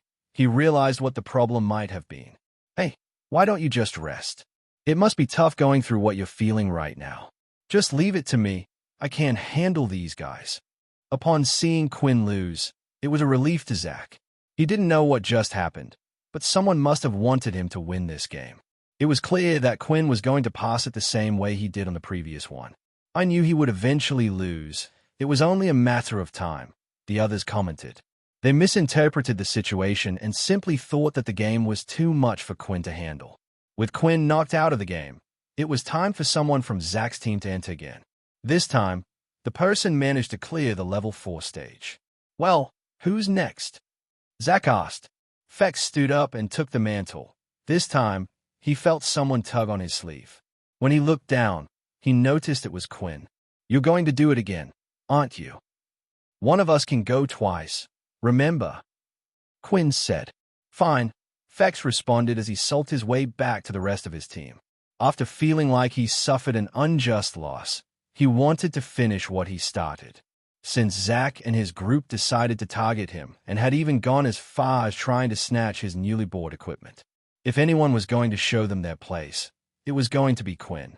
When they saw who was walking up to the stage, they all started to laugh. Everyone else apart from Zach. That was. "I forgot about that stupid rule. Why didn't we just make it a 4vs4? He quietly complained in his mind, but things were too late now. This time, when the game started, Quinn chose to take on a fighting stance. It was the first time he had done so since he started playing the game. Before, he merely treated this game as a type of practice, trying to see how much he could block things before the very last second. Now that he had no second chances and the will to win rose from his heart, he chose to properly block everything. Even before the machine was able to move, Quinn could already hear the sound of each section activating. With the slightest movement from the contraption, Quinn placed his hand out. To the others, it almost looked like he was attacking the machine. Before the bars on each section had the chance to fully move, Quinn had already hit them. The machine would slightly nudge in certain sections, but it never had the chance to perform a full strike. If he was to hit one section of the machine before it even moved, then the game would have been declared as a loss for the player. This was done like this so people would stop using this type of tactic. However, the game over sound never appeared. Instead, the beeping sound that indicated a completed stage resounded out. "Who the hell is this person?" Sam muttered out. At the same time, he also wished Nate was here to witness what he had just seen. Not even Nate would have been able to display something so great. If you were here, Nate, I think you would have found a new person to be excited about. After witnessing such a display, Zach figured out something. If he wanted to win, then he needed to do something drastic. After what they had just witnessed, the whole group was silenced. Even Fex, who was the closest there in terms of skill and speed, felt like he would struggle at doing what Quinn had just done. That's confirmed it. He was to be evolving to the next level. But how has he been able to grow so fast and right in front of my eyes? Fex thought. It was strange because Fex knew that Quinn wasn't of the vampire noble class. They just had a certain feeling about them. He himself was very close to breaking through to the next stage. However, Quinn was a little strange. Some of his skills, such as speed and strength, were already at the vampire noble level, but he could tell he hadn't evolved yet. Just how was this possible? This was all because of Quinn's unique situation of having the system while being a vampire. Due to him being able to grow stronger by consuming different types of blood, it allowed his stats to go beyond that of a regular vampire. "I'm going to go speak to the admin. The machine has to be broken," someone from Zach's group said. The others were inclined to agree. This game was meant to be about blocking attacks, and it looked like Quinn was attacking the machine himself. "Looks like you are not so worried about revealing yourself then," Vorden said. "It's not like I showed any of my abilities. Besides, I doubt anyone would believe their story, and do you think they would go around telling people a level 1 user did all this to them?" Quinn replied. One of the students who was already knocked out from the game on Zach's side had gone to the game admin, who worked at the front, to see if the machine was broken. Zach knew it wasn't the case, but anything to stop this bet was a good thing in his eyes. Another person from Zach's team had started the game anyway. If it was broken, they could always just stop and move to a different booth. But as soon as the game started, it became clear that the machine wasn't broken and was working just fine.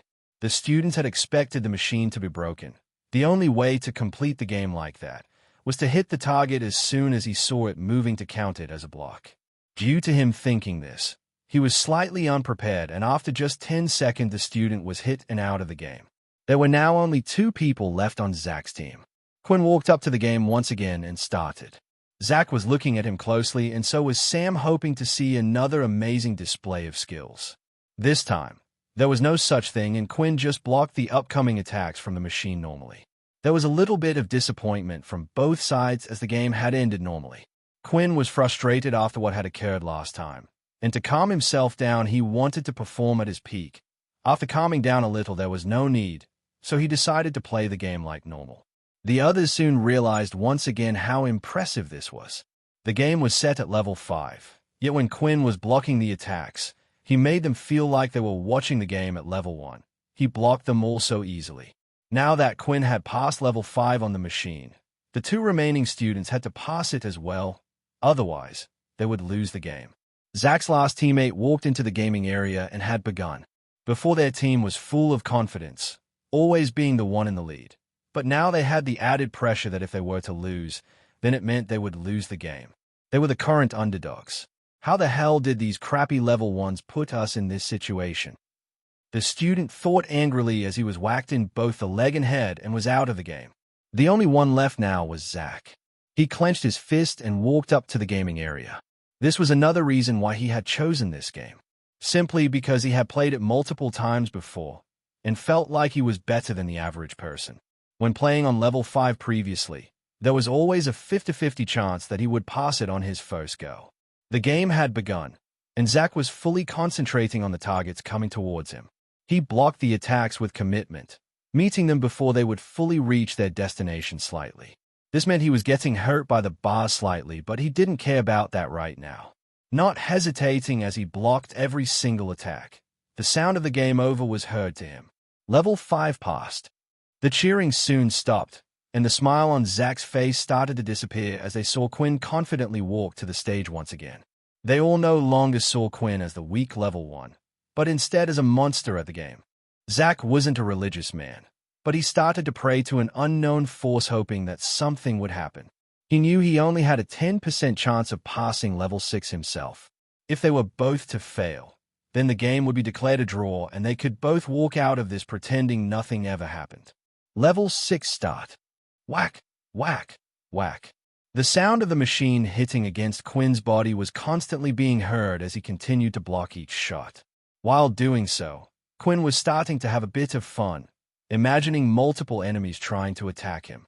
The game was good to practice one's reflexes but was useless for learning any skill.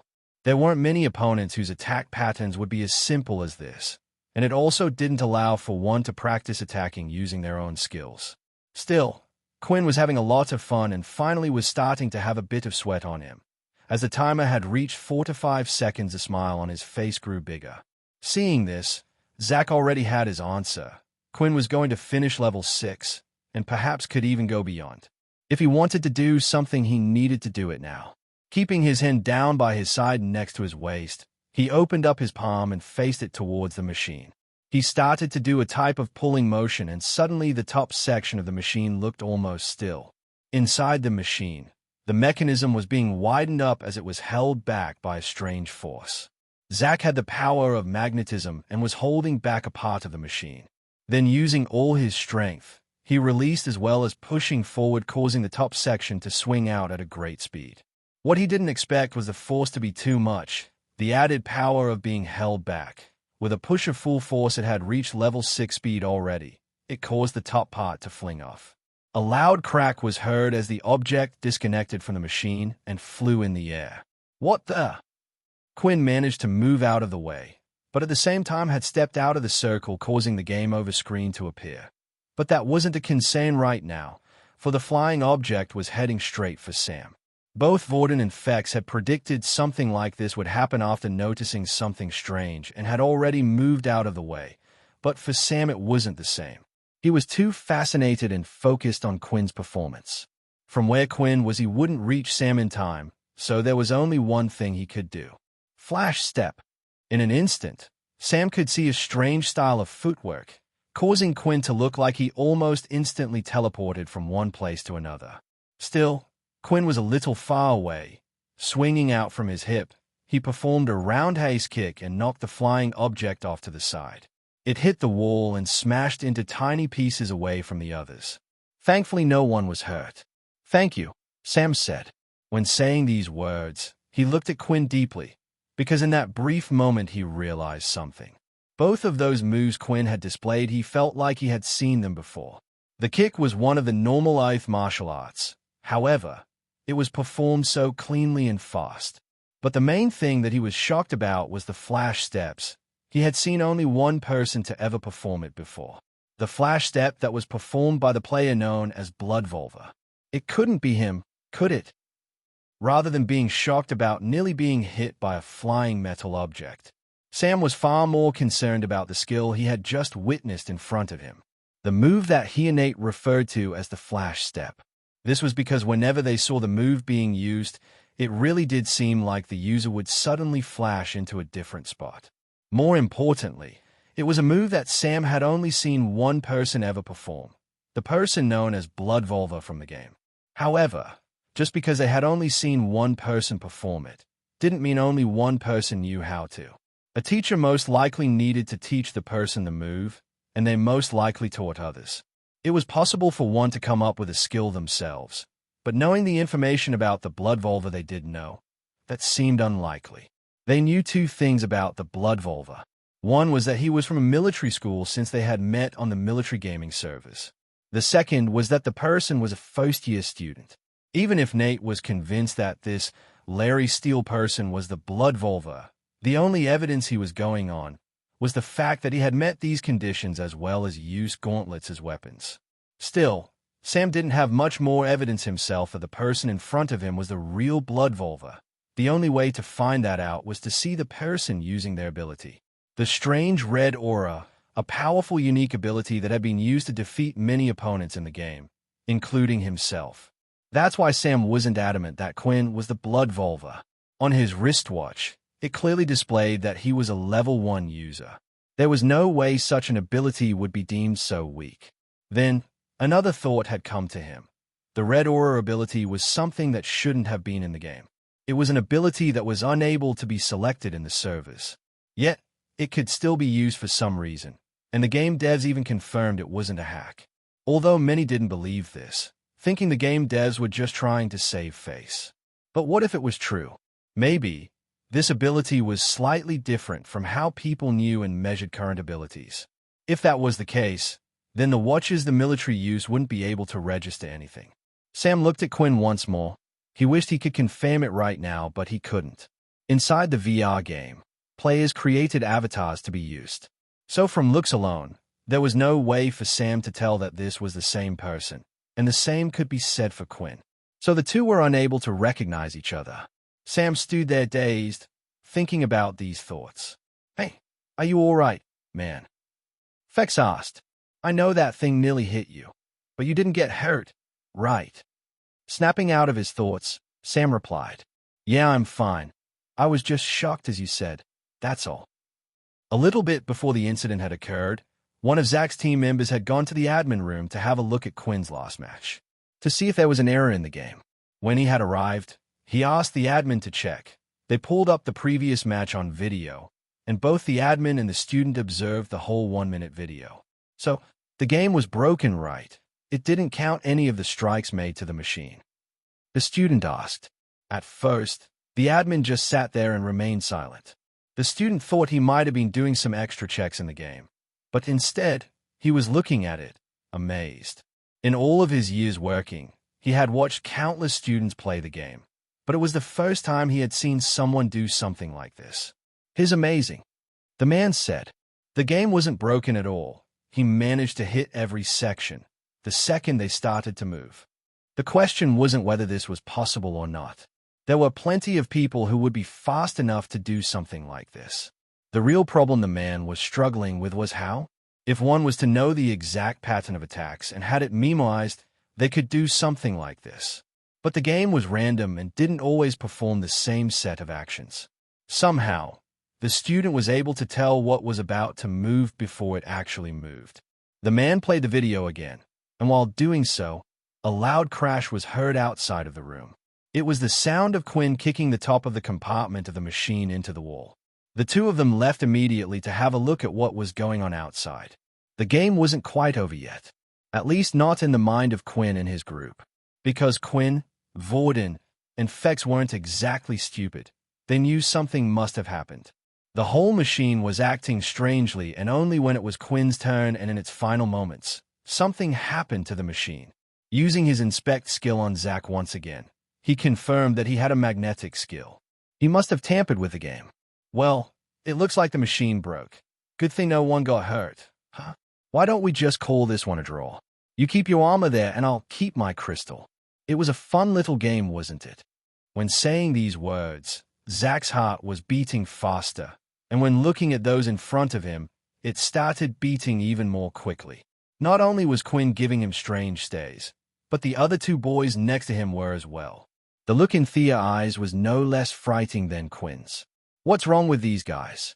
Vorden wanted to say something and prepared himself a speech while the others were playing. But when he saw Quinn stepping forward, he realized there was no need for him to say anything. First, you try to take my armor from me forcefully. Let me guess it's because you saw we were low levels, right? Quinn said, lifting and revealing the number on his wristwatch. Then you tried to pretend to make things fair by playing a game that none of us have ever played before. And when you see we're about to win, you tamper and cheat at the game. Cheat, Zach replied nervously, taking a step back. The others with Zach knew that the person in front of them was impressive when it came to hand-to-hand combat, but found it strange why Zach was so scared. After all, he was only a level 1 ability user. If the two of them were to get into a fight, Zach should be able to wipe the floor with him, they thought. Seeing Zach take another step back angered Quinn even more. He didn't know if it was the game or the fact that he had been starving himself for the last 2 days and a half, but he was getting extremely agitated by the whole thing, more so than he would have done. He was ready to snap. Stand still, Quinn shouted in an aggressive voice. For some reason, Zach's body seemed to no longer be in control. He tried his best to move the muscles in his legs. He screamed at his brain, demanding to move his legs to get away from this person. But nothing was working. He was frozen in place. Quinn didn't realize what he had just done, that he had activated the influence skill on its own without using his system, something he had never achieved before. Zach could do nothing as he watched the glowing red eyes of the student in front of him.